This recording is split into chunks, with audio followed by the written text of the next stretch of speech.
नमस्कार, बहुत स्वागत आप सभी का। आप देख रहे हैं आपका प्रोग्राम कहानी कुर्सी की। व्यूअर्स, मैं हूं सौरभ शर्मा, रोज की तरह आपके साथ हर्षवर्धन त्रिपाठी जी, विजय त्रिवेदी जी, प्रोफेसर संगीत रागी जी और समीर चौगामकर जी छुट्टी लेने के बाद स्टूडियो में आ चुके हैं।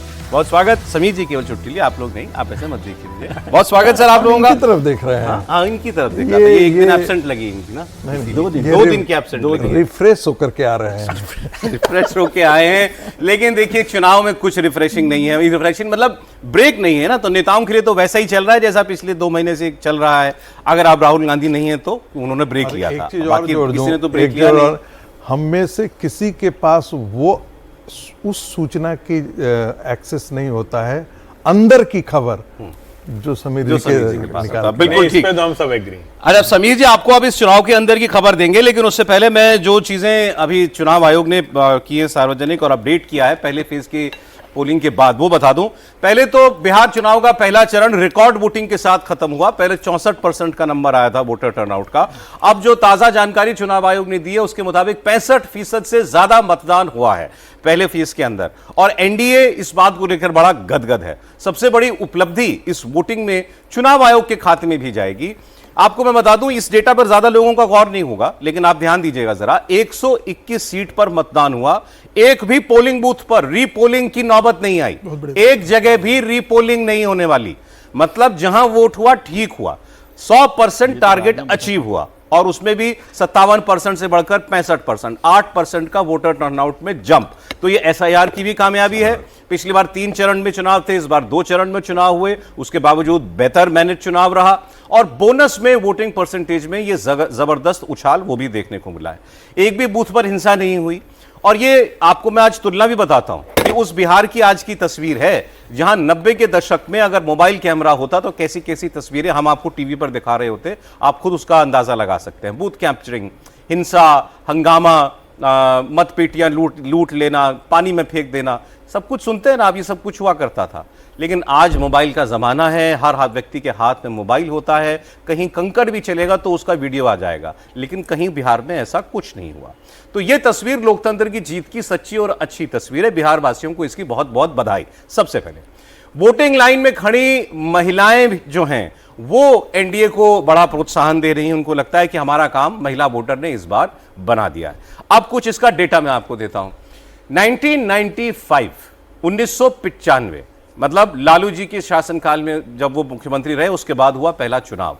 1668 बूथों पर रीपोलिंग हुई थी। 90 में लालू जी आए, 95 में वो मुख्यमंत्री थे, तब चुनाव हुआ। 1668 बूथ पर रीपोल किया गया। 2000 में राबड़ी देवी जी मुख्यमंत्री थी, तब चुनाव हुए। तब उस वक्त तकरीबन डेटा दीजिएगा जरा, 847 जगहों पर रीपोलिंग की नौबत आई थी। वजह बूथ कैप्चरिंग और हंगामा, हिंसा। अब नीतीश कुमार मुख्यमंत्री बने तो उसके बाद से अभी तक आप देखें, 2020 में पिछले चुनाव में भी एक भी जगह पर दोबारा मतदान की नौबत नहीं आई, और आज भी चुनाव में एक भी जगह पर रीपोलिंग नहीं हो रही। शांतिपूर्ण तरीके से पूरा चुनाव जो है वो संपन्न करा लिया गया। और वोटर टर्नआउट को लेकर के जो डेटा है उसमें कुछ डिटेल ये है कि ये जो 8% का जंप आया है 2020 की तुलना में, सारी 121 सीटों पर टर्नआउट बढ़ा, स्वाभाविक सी बात है। 8 सीटें ऐसी हैं जहां पर मतदान का प्रतिशत 5% तक बढ़ा है, मतलब 0 से 5%, ऐसी 8 सीटें हैं। 71 सबसे ज्यादा 71 सीटें ऐसी हैं जहां पर 2020 की तुलना में 5 से लेकर 10% तक वोटर ज्यादा निकला है। और इसके अलावा 42 सीट ऐसी हैं जहां वोटर टर्नआउट में 10% से भी ज्यादा इजाफा हुआ है। ये अलग अलग इसकी कैटेगरी ये भी महत्वपूर्ण है कि जहां बहुत ज्यादा 10% से ज्यादा वोटर टर्नआउट बढ़ा, उसका रुझान क्या हो सकता है। यहां पर ये 71 सबसे ज्यादा सीटें जहां 5 से 10% इंक्रीज हुआ वोटर टर्नआउट में, उसका क्या मतलब होगा। लेकिन नरेंद्र मोदी जानते हैं कि 2 मुद्दे इस बार उनके कैंपेन की जो सार था, महिलाओं के लिए योजनाएं, बेहतर लॉ एंड ऑर्डर, और दूसरी सबसे बड़ी बात जंगल राज का डर। इन दोनों मुद्दों ने उनका मानना है कि काम कर दिया। और अब वो दूसरे चरण के लिए जहां जहां प्रचार कर रहे हैं, यही कह रहे हैं कि माताओं बहनों ने एनडीए की सरकार पहले फेज में ही बना दी है। और जंगल राज की बात बताने के लिए मोदी जी के पास क्या तरीका है, वो बताते हैं कि महागठबंधन में शामिल पार्टियां कैसे कैसे गानों पर प्रचार कर रही हैं, कट्टा गोली बंदूक के तर्ज पर कैसे प्रचार हो रहा है। वही बात उन्होंने एक बार फिर कही। पहले चरण के मतदान में बिहार ने कमाल कर दिया है।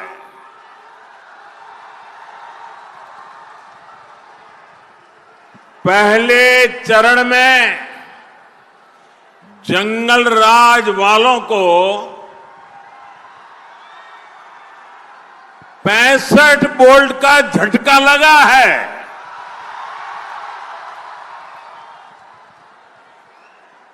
चारों तरफ ये चर्चा है कि बिहार के नौजवानों ने विकास को चुना है,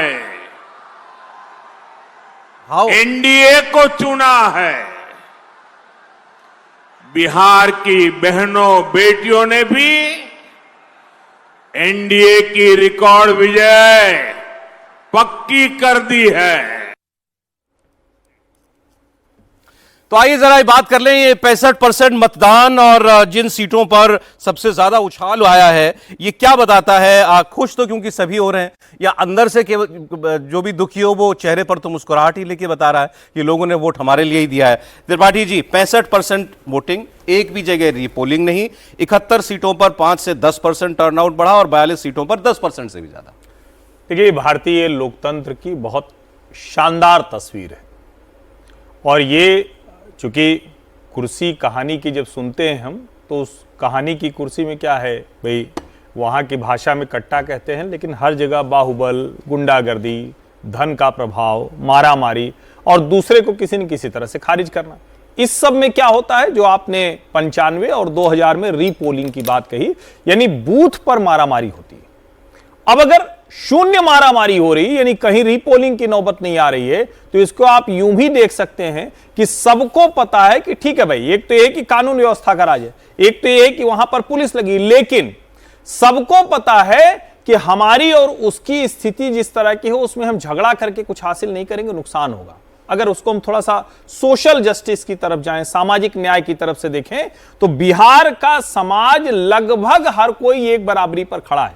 अब हो सकता है कि इसके जवाब में अभी इसमें से ये हिस्सा कोई निकाले और कहे कि देखो ये स्थिति थी, कोई लेके आए कि ये सामंतवाद, लेकिन ओवरऑल बिहार ने जो भारत की परिकल्पना थी, अवधारणा थी, उस तरफ उसको साबित करके दिखाया, यानी हर किसी को अपना अधिकार है। ये सबसे महत्वपूर्ण है। जब प्रधानमंत्री नरेंद्र मोदी कह रहे हैं, तो उसमें थोड़ा सा उनको कहें कि अपने मन की बात बताना, अपनी वाली बात थोड़ा मजबूती से रखना। और उनको पता है कि एक वर्ग है जो उस दौरान रहा है, जो 90 से 2005 तक का, उसको वो अपील करेगा और वो थोड़ा आगे ले जाएगा, तो वो जंगल राज वाली बात करते हैं। लेकिन पिछले 20 वर्षों में जो डेवलपमेंट पॉलिटिक्स हुई है, मैं बार बार कह रहा हूं, ये 65% मुझे बता रहा है कि बिहार की जनता ये नहीं चाहती है कि ये ऑफ ट्रैक हो जाए, डिरेल हो जाए। यानी जो उनको बार बार कहा जाता है कि बिहारी क्या है, वो आता है दूसरी जगह नौकरी करके चला जाता है, ऐसा नहीं हो। बिहार के लोग अपने यहां थोड़ा गर्व के साथ रहें, उसके ये वोट, उसको ये वोट है। अब कैसे परिणाम आएंगे तो उसके बाद नजर आएगा। लेकिन एक चिंता मेरी है, जो मैं बार बार कह रहा हूं, कि छठ वाला वोटर 6 तक तो रुका, 11 तक रुकेगा क्या, ये बड़ा सवाल है। पहले दो बातों पर, वोटर टर्नआउट में इतना इजाफा। अच्छा हाँ, एक डेटा तो रहेगी, अब मैं आपको बताना, ये सी वोटर ने ये डेटा दिया है कि 8% का अंतर है महिला वोटर के टर्नआउट में और पुरुषों के में। मतलब 69% वोट जो है वो महिला, 9.34 महिलाओं ने ज्यादा वोट करा है। नहीं, तो 7% मैंने जो पढ़ा था, भास्कर ने करा 9.34%, 9% कह रहा होगा, 9.34%। चलिए दोनों डेटा दे देते हैं।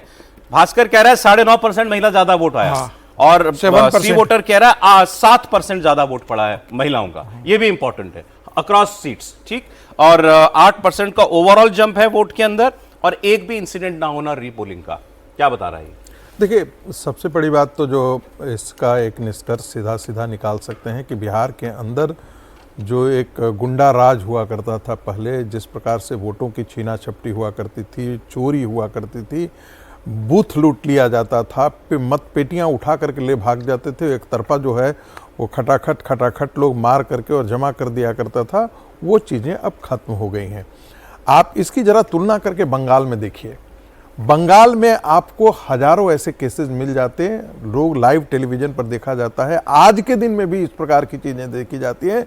जो कहा जाता है ना कि बिहार की जो चीजें जो कभी 80 के दशक में हुआ करती थी, 90 के दशक में हुआ करती थी, लालू राज के समय हुआ करता था, आज बिहार कितना बदल गया है कि ठीक है पोलराइजेशन सब कोई करता है, एनडीए भी कर रहा है, आरजेडी भी कर रहा है, सभी लोग कर रहे हैं, लेकिन एक आध अपवाद को छोड़ दे जहां पर विजय सिन्हा जैसी घटनाएं घटी, जहां पर थोड़ा बहुत पत्थरबाजी, तो देखिए गांव देहात की संस्कृति में हम लोग बार बार कहते हैं ना ढेला फेंक देना, तो ढेला फेंकने वाला थोड़ा बहुत काम होते रहता है, लेकिन मोटा मोटी मैं भी क्लियर कर दूं, उसमें भी ढेला नहीं चला था। मैं उसमें भी कह दूं, गोबर फेंका गया था और वो नाराजगी थी, सड़क नहीं बनी थी। बिल्कुल, मैं फिर कह रहा हूं कि ये बहुत लोकतंत्र के लिए बहुत अच्छा है।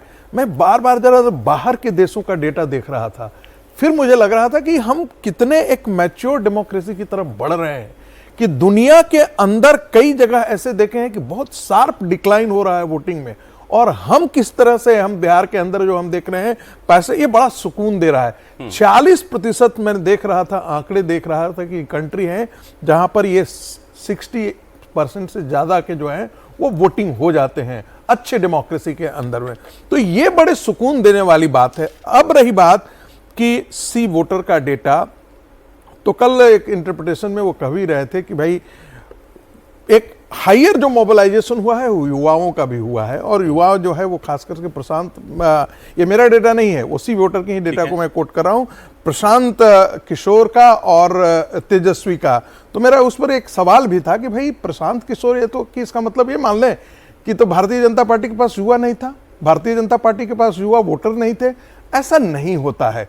मुझे ऐसा लगता है कि हम कास्ट फैक्टर को फिर हम निकले हैं, बिहार के अंदर महिलाएं क्लास के रूप में वोट कर रही हैं और पुरुष जो है वो प्रीडोमिनेंटली, मैं फिर कह रहा हूं, कास्ट के रूप में वोट कर रहा है। ये दोनों फर्क, मैं आपका लॉजिक आपसे पूछता हूं भाई, जब महिला वोटर निकले तो हम ये सब, हमें किसी को मानने में दिक्कत नहीं होती कि ये तो मोदी का और नीतीश कुमार का वोटर ज्यादा निकला। युवा जब निकलता है तो हम सवाल क्यों पूछते हैं कि ये केवल नीतीश का और पीके का ही क्यों होगा? नहीं, मैंने ही यही, मेरा तो यही सवाल था, क्योंकि उनका इंटरप्रिटेशन ये था कि भाई पीके ने मोटिवेट किया युवाओं को, तेजस्वी ने मोटिवेट किया, और हम कहानी कुर्सी पर भी बात कर रहे थे, कई बार ये जिक्र चला था कि युवा यदि ज्यादा वोट करता है तो तेजस्वी के लिए एज होगा, महिलाएं ज्यादा वोट करती हैं तो एनडीए के लिए एज होगा, और तीसरा फैक्टर जोड़ दे रहे थे कि यदि इन दोनों के बीच का बैलेंस देखना पड़ेगा कि कितना परसेंट है, महिलाएं कितना प्रतिशत ज्यादा वोट करती हैं और पुरुष कितना, परसेंटेज की टर्म्स में बात नहीं, टोटल ओवरऑल पोल के दृष्टि से यदि देखें कि महिलाएं कितना ज्यादा वोट की हैं और पुरुष कितना है। लेकिन ये भी आंकड़ा क्या सही निकल करके आएगा क्या?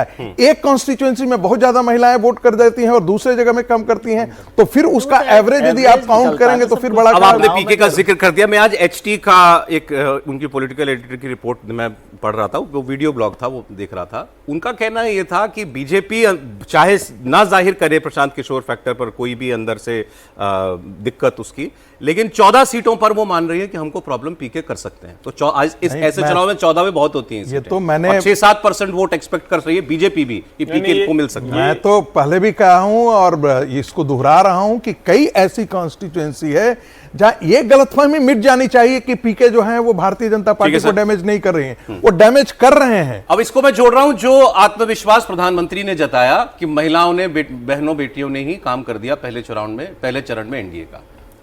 सर एक तो पहले है ना, हमको थोड़ा सा चुनाव आयोग को भी थोड़ी सी बधाई दे देनी चाहिए।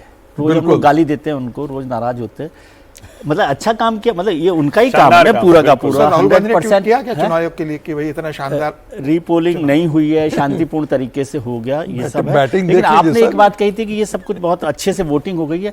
ये 2 महीने 1.5 महीने बाद जब राहुल जी प्रेस कॉन्फ्रेंस करेंगे तब तय होगा कि ये ठीक हुआ। 2 महीने क्या, नहीं सर, 14 के बाद। हाँ 14 के बाद, मतलब तो बता चुके कि बिहार चुनाव के बाद हम फिर यही बातें कर रहे हैं। हाँ, तो इसलिए मैंने कहा कि ये आपके बात से अभी पूर्णतः सहमत होना मुश्किल काम है। राहुल जी के बाद हम इस पर तय करेंगे कि कितना हुआ, लेकिन ये अच्छा काम हुआ है, तो इलेक्शन कमीशन को इस बात के लिए भी देना चाहिए। और SIR के बाद वोटिंग परसेंटेज बढ़ा, वो भी है। 8% महिलाओं का वोट बढ़ गया, तो वो 8% सारा का सारा नीतीश कुमार जी को गया, ना भी माने तो भी बड़ा परसेंटेज उनके साथ ही गया होगा, ऐसा मानते हैं हम लोग। एक जो स्थिति हो रही है, जो खासतौर से उनके साथ समर्थन है, तो वो जो एनडीए है उसको एज दे रहा है, इसमें भी कोई बात नहीं है। युवा कितना जा रहा है जरूर है कि नीतीश कुमार जी के साथ मतलब एनडीए के साथ भी जा रहा होगा, लेकिन मोटे तौर पे माना जा रहा है कि तेजस्वी जी के साथ और प्रशांत किशोर के साथ जा रहा है। हम लोग पहले मान रहे थे, बीजेपी शायद पहले नहीं मान रही थी कि प्रशांत किशोर उनका नुकसान करेंगे, तो वो थोड़ा खुला खेल रहे थे प्रशांत जी।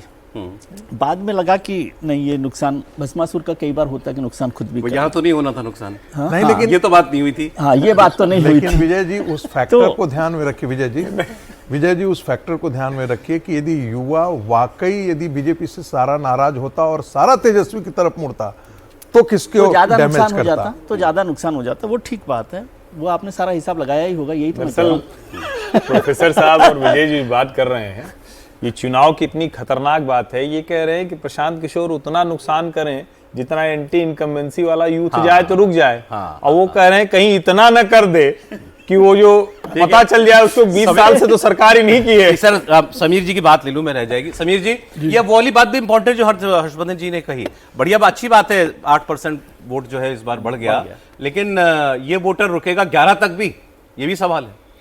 निश्चित रूप से अगर आप 2020 का चुनाव देखें तो 57.69% की वोटिंग थी और इस बार 65% की वोटिंग हुई है। इसमें सबसे बड़ा इंटरेस्टिंग ट्रेंड दो तरह के निकल कर रहा है। एक तो ये कि महिलाओं ने 9.5% ज़्यादा वोटिंग की 2020 की तुलना में, और महिलाओं ने इस बार इतनी ज़्यादा वोटिंग करी तो मुझे लगता है उसमें एक बड़ा फैक्टर जो रहा होगा वो नीतीश कुमार के जो 10,000 रुपये जो उन्होंने महिलाओं को दिए हैं और महिलाओं की सुरक्षा की जो बात है वो एक बड़ा फैक्टर रहा होगा। तो मुझे लग रहा है कि महिला का जो वोटर बढ़ा है वो निश्चित रूप से एनडीए के फेवर में गया होगा।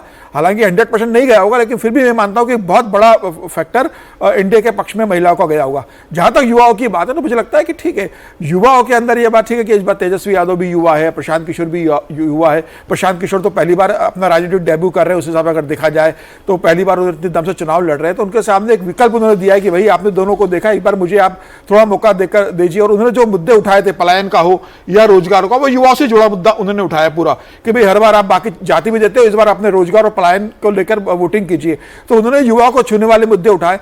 तो प्रशांत किशोर को थोड़ा वोट गया हुआ, लेकिन प्रधानमंत्री मोदी ने जिस तरीके से चुनाव प्रचार किया है और युवा को केंद्र में रखकर, आप देखिए कि प्रधानमंत्री मोदी का जो पूरा चुनाव प्रचार रहा वो आरजेडी के जो अपराध है, आतंकवाद है, भ्रष्टाचार है, उस पर रहा।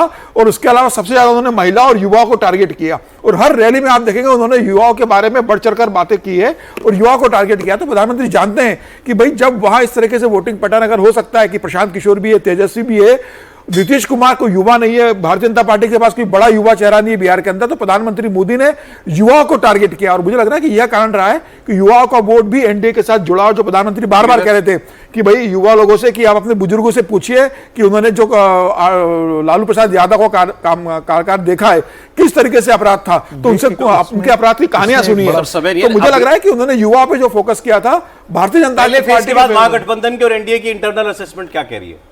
मुझे लगता है कि भारतीय जनता पार्टी और अगर नीतीश कुमार की पार्टी की जो बैठक हुई थी पहली वोटिंग के बाद, उसमें उनका यह कहना है कि भाई एक बड़ा फायदा हमको 121 सीटों में मिलने जा रहा है। उनका आकलन यह कि भाई 121 में 70% सीटें हम जीत रहे हैं फर्स्ट फेज की इसमें, क्योंकि दूसरे फेज में उनको लग रहा है कि सीमांचल और बाकी क्षेत्र आने वाला है जहां थोड़ा नुकसान होगा। तो पहले फेज में वो ये मान के चल रहे हैं कि 70% सीटें एनडीए के पास पहले फेज की आ रही है। अरे वैसे ये सीमांचल वाली बात आपने की, आमतौर पर हमको लगता है कि भाई मुस्लिम बहुल एरिया है तो यहां तो महागठबंधन को फायदा मिला होगा, ऐसा नहीं है। 2020 के इलेक्शन में महागठबंधन सीमांचल की 24 सीटों में सबसे ज्यादा सीटें किसको मिली थी? भारतीय जनता पार्टी को।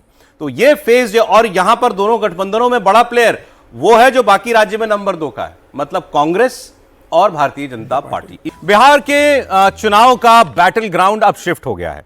अब असल बैटल ग्राउंड बन गया है सीमांचल। बीजेपी और कांग्रेस यहां दोनों बड़े प्लेयर हैं। पिछली बार दोनों गठबंधनों में ज्यादा सीटें इन दोनों पार्टियों को मिली थी, लेकिन इस बार महागठबंधन को और बीजेपी को भी प्रशांत किशोर से भी खतरा है और असदुद्दीन ओवैसी से तो पिछली बार से लगातार है ही। दूसरी तरफ महागठबंधन के प्रचार के लिए उत्तर प्रदेश से मुस्लिम नेताओं को लगाया गया है। इसमें समाजवादी पार्टी के अफजाल अंसारी, इकरा हसन हैं, कांग्रेस पार्टी के सांसद हैं इमरान प्रतापगढ़ी। वो जबरदस्त तरीके से कैंपेन कर रहे हैं और धुआंधार भाषण हो रहे हैं। कुछ सैंपल मैं आपको दिखाऊंगा। ओवैसी साहब की बात करें तो उन्होंने तो सीमांचल में कैंप ही कर लिया है। भाई यही था इलाका जहां से उनको सब कुछ मिला। बिहार के इलेक्शन में 5 सीटें उनको मिली थी, सारी की सारी सीमांचल में से थी। अब जिन इलाकों में इस चरण में वोटिंग होनी है उसमें पूर्णिया प्रमंडल की सारी सीटें हैं। पिछली बार पूर्णिया प्रमंडल में एनडीए को बढ़त मिली थी। 24 सीटें हैं, इसमें से 8 भारतीय जनता पार्टी को मिली थी और 4 जेडीयू को। तो 12, 24 की आधी ये गई थी एनडीए को। इसके अलावा कांग्रेस पार्टी को 5 सीट मिली थी, आरजेडी को सिर्फ 1 और सीपीआई-एमएल को सिर्फ 1। 7 सीटें महागठबंधन को थी और 5 सीटें असदुद्दीन ओवैसी के पास थी। तो ओवैसी यहां एक बड़े प्लेयर हैं और उनको ये मालूम भी है, और उनके ऊपर जितना हमला हो रहा है उसमें केवल आरजेडी वाले नहीं, उन पर हमला, क्योंकि आरजेडी ने उनको नहीं लिया अपने कैंप में महागठबंधन में, वो तो उनकी अदावत चली रही है। कांग्रेस पार्टी भी फायर है पूरी तरीके से असदुद्दीन ओवैसी पर। उन्होंने कहा कि जब तुम हैदराबाद में जाकर के कांग्रेस पार्टी के लिए वोट मांगते हो तब मुसलमान दरी नहीं बिछा रहा होता, यहां वो हमको वोट कर देगा मुसलमान, तो तुम ताना देते हो उसे कि तुम जिंदगी भर दरी बिछाते रहोगे। अफजाल अंसारी को लाया गया, समाजवादी पार्टी के सांसद, वो कहने लगे भाई जितने विधायक मेरे खानदान में पैदा हुए हैं, असदुद्दीन ओवैसी की पूरी पार्टी ने आज तक इतने विधायक नहीं देखे। लेकिन कब उन्हीं सीटों पर लड़ोगे जहां 40%, 60%, 70% मुसलमान हैं और कहीं नेतागिरी नहीं चलती तुम्हारी। ये उन्होंने असदुद्दीन ओवैसी के लिए कहा। उन्होंने कहा हम जहां से जीत करके आते हैं 9% मुसलमान है मात्र, और वहां से सांसद बन के आते हैं, है दम तो ऐसी सीट से चुनाव लड़के दिखाओ। चैलेंज तो बिल्कुल ठीक दिया, लेकिन ओवैसी साहब के पास भी इन तानों का पूरा जवाब है। आज किशनगंज में असदुद्दीन ओवैसी, और वहां उन्होंने कहा ये MY समीकरण वाले आप बात समझ लें, अब MY को वोट देगा नहीं, Y से वोट लेगा। बताओ मेरे अजीज दोस्तों और बुजुर्गों, ये तेजस्वी बोलता है मैं उम्र का कच्चा हूं, जबान का पक्का हूं। नहीं तेजस्वी, तुम उम्र के भी कच्चे हो, दिमाग के भी कच्चे हो और जबान के नंबर 1 के झूठे हो। तुमने कहा 4 साल एक मुख्यमंत्री था, क्या बोलती है राजद? MY मुस्लिम यादव। जहां ओवैसी आ गया वो कटवा आ गया। क्यों बोलता है वो कटवा हमको? क्योंकि ये समझते हैं कि M सिर्फ इनको वोट देगा। ओवैसी कह रहा है कि नहीं, वोट देने का टाइम खत्म, अब वोट लेने का टाइम है सीमांचल के साथ। देखिए, ओवैसी साहब ने इस बार मामला दिल पे ले लिया है, क्योंकि एक इंटरव्यू में तेजस्वी यादव ने उनको कह दिया एक्सट्रीमिस्ट। तो वो सब जगह जाके बताते हैं क्या मैं एक्सट्रीमिस्ट हूं, क्या मैं अतिवादी हूं, क्या मैं आतंकवादी हूं। मुझे तेजस्वी यादव ने एक्सट्रीमिस्ट कैसे कह दिया? तेजस्वी यादव, अगर अंग्रेजी आती है तो एक्सट्रीमिस्ट की स्पेलिंग लिख करके दिखाओ। तेजस्वी यादव को तो जो बोलना था वो बोल गए, लेकिन असदुद्दीन ओवैसी की घेराबंदी शुरू हो गई है। अब सुनिए अगला सैंपल। गाजीपुर के समाजवादी पार्टी के सांसद हैं अफजाल अंसारी। मुख्तार अंसारी, माफिया डॉन मुख्तार अंसारी के बड़े भाई हैं। इन्होंने गिनाए, मैं सांसद, मेरा भाई विधायक, मेरा भतीजा विधायक, मेरे बड़े भाई का बेटा भी विधायक, इतने विधायक हमारे खानदान में हुए, ओवैसी की पूरी पार्टी में नहीं है। खाली जहां 80% मुसलमान है वहीं 70% मुसलमान है वहां, और जहां कमजोर मुसलमान है वहां हम भी राजनीति करते हैं। 1985 से 5 बार विधानसभा सदस्य रहे और तीसरी बार लोकसभा के सदस्य। गूगल में अपने नौजवानों को हमारे जाने के बाद खुलवाइएगा, गाजीपुर 100% मुसलमान है, खोल के देखो। 9% से तरक्की होके हो गया है 9.5% या 10%। जहां 91% गैर मुस्लिम है। हिम्मत है पर्चा भरवा देगा, और 50 साल से राजनीति कर रहा हूं। मैं भी हूं, मेरे बड़े भाई सिद्दतुल्लाह साहब भी विधायक, मेरा छोटा भाई मुख्तार अंसारी, जिसको साजिश करके पिछले साल इसी डबल इंजन की सरकार ने 18 साल जेल में रख करके, अजियत दे करके, धोखा कर करके, रमजान के महीने में शहरी में उनके जहर मिला करके खिला दिया। उनका बेटा भी विधायक है, बड़े भाई सिद्दतुल्लाह अंसारी का भी विधायक है। जितनी पूरी पार्टी में विधायक होंगे, अकेले हमारे घर में विधायक। अरे अफजाल अंसारी साहब को देखा तो मैं ये बात पहले ही कर लेता हूं, फिर ये मुस्लिम और सीमांचल वोट वाली बात करेंगे। समाजवादी पार्टी इतनी एक्टिव क्यों है बिहार के अंदर? आपने भी देखा होगा ना, आपके फोन पर लगातार क्लिप्स आती होंगी अखिलेश यादव की बातें प्रचार में कही जा रही, जो वो जितना प्रचार वो तेजस्वी के लिए कर रहे हैं। मतलब प्रधानमंत्री कुछ बोले तेजस्वी के लिए जंगल राज, तो जवाब आता है अखिलेश यादव से कि अब की बार तेजस्वी सरकार तो क्या होगा, तो वो बताते हैं। वो बताते हैं कि बिहार के अंदर क्या बदलना चाहिए था जो नहीं बदला। और जानकारी तो यहां तक है कि उन्होंने आरजेडी और कांग्रेस के लीडरशिप से यह कहा है कि मुझे आपको जितना इस्तेमाल करना है कर लीजिए। बिहार के इलेक्शन में ना समय की कमी ना संसाधन की, जहां मेरी सभा लगानी है वो आप लगा लीजिए। तो ये अफजाल अंसारी उन्हीं के सांसद हैं, इकरा हसन वो भी उन्हीं की सांसद हैं, इनको खासकर मुस्लिम बेल्ट के अंदर जो है सभाएं दी गई हैं। तो ये मुझे जरा राज बताएं त्रिपाठी जी। अखिलेश जी यहाँ कौन सी यूपी की पॉलिटिक्स देख रहे हैं? देखिए, एक तो ये कि उत्तर प्रदेश और बिहार मतलब दोनों का जो हिस्सा है ना, पूरब वाला उत्तर प्रदेश और उससे जुड़ा पश्चिम वाला बिहार, वो दोनों एक दूसरे के साथ बहुत हद तक जुड़ा, मतलब इस हद तक जुड़ा हुआ है कि आप कुशीनगर, देवरिया, गोरखपुर, वाराणसी, भदोही और प्रयागराज तक, यहां तक तो बिहार के लोग आपको खूब मिल जाएंगे। और कौन से वाले मिलेंगे? बहुतायत वही मिलेंगे जो 90 से 2005 में शिफ्ट हुए। अब तो खैर वैसे भी लोग बेहतर लाइफस्टाइल के लिए अलग अलग जगहों पर निकले।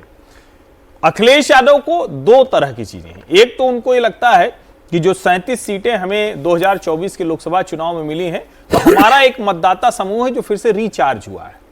उनको यह लगता है कि बिहार के चुनाव में अगर एनडीए कमजोर होता है, भारतीय जनता पार्टी कमजोर होती है, विशेष करके जो यूपी से सटा हुआ इलाका है, तो उनके लिए एक प्लस पॉइंट होगा। दूसरा, अखिलेश यादव को यह बहुत साफ साफ दिख रहा है कि योगी आदित्यनाथ भी उन्हीं क्षेत्रों में सभा कर रहे हैं। आप इसको सीधे सीधे प्रतिस्पर्धा के तौर पर देखिए। और अखिलेश यादव ये साबित करना चाहते हैं, हो सकता है इसके बाद ये आंकड़ा भी उनकी तैयारी थी या नहीं, लेकिन मुझे ऐसे दिखता है पिछले कुछ दिनों में कि अखिलेश की टीम भी ये बताने की कोशिश करेगी कि उनके नेता कहां कहां गए और उसको जो महागठबंधन के जीतने का प्रतिशत था वो कितना था। तीसरी बात जो है, बीएसपी कुछ क्षेत्रों में बहुत अच्छा करती है, मतलब ज्यादा सीटें नहीं है, वो 5-6 सीटें ही हैं, लेकिन उन क्षेत्रों में बीएसपी के अच्छा करने का मतलब होगा कि उत्तर प्रदेश से लगे होने की वजह जो मायावती फिर से करेंगे, रिवाइवल करेंगे, आकाश आनंद को जिम्मेदारी दी, नए सिरे से दलित मूवमेंट, मुस्लिमों को अपने साथ लाने की कोशिश की, वो वाला अभियान सिरे न चढ़े। क्योंकि 2007 में उस सर्व समाज ने समाजवादी पार्टी को बहुत बुरा नुकसान पहुंचाया था, तो मायावती उसको संभाल नहीं पाई, नहीं तो शायद अखिलेश यादव मुख्यमंत्री भी 12 में नहीं बन पाए होते। ओवरऑल ये बड़े मुद्दे हैं जिसकी वजह से अखिलेश यादव वहां, मतलब एक तरह से कहें कि अब लीडरशिप रोल में वहां खड़े दिखना चाहते हैं। ये कोई 27 की ट्रेनिंग हो रही है यहाँ? ट्रेनिंग क्या, 27 के तौर पर वो प्रमाण देंगे। इसको आप यूं समझिए कि वो प्रमाण के तौर पर बताएंगे कि देखिए हम तो कह ही रहे थे, और जैसे ही ये होगा तो कहेंगे देखिए यही वो पीडीएफ फॉर्मूला था जिसको लोग समझ नहीं पा रहे थे, उत्तर प्रदेश में हमने करके दिखाया, बिहार के भी इन क्षेत्रों में होता हुआ दिख रहा है। अच्छा ठीक है, आइए अब मैं ओवैसी साहब की जो बात आपको बता रहा था कि ओवैसी को घेरने, आप कुछ बोलना चाह रहे हैं? देखिए, मूल मुद्दा है ये, आप जितनी ये देख रहे हैं, यहाँ मुस्लिम आबादी बहुत ज़्यादा है, आप देख रहे हैं। योगी आदित्यनाथ की भी सभा है और वैसी उनको लगता है कि बहुत बड़ा वोट काट सकता है। ये कांग्रेस पार्टी को डर है।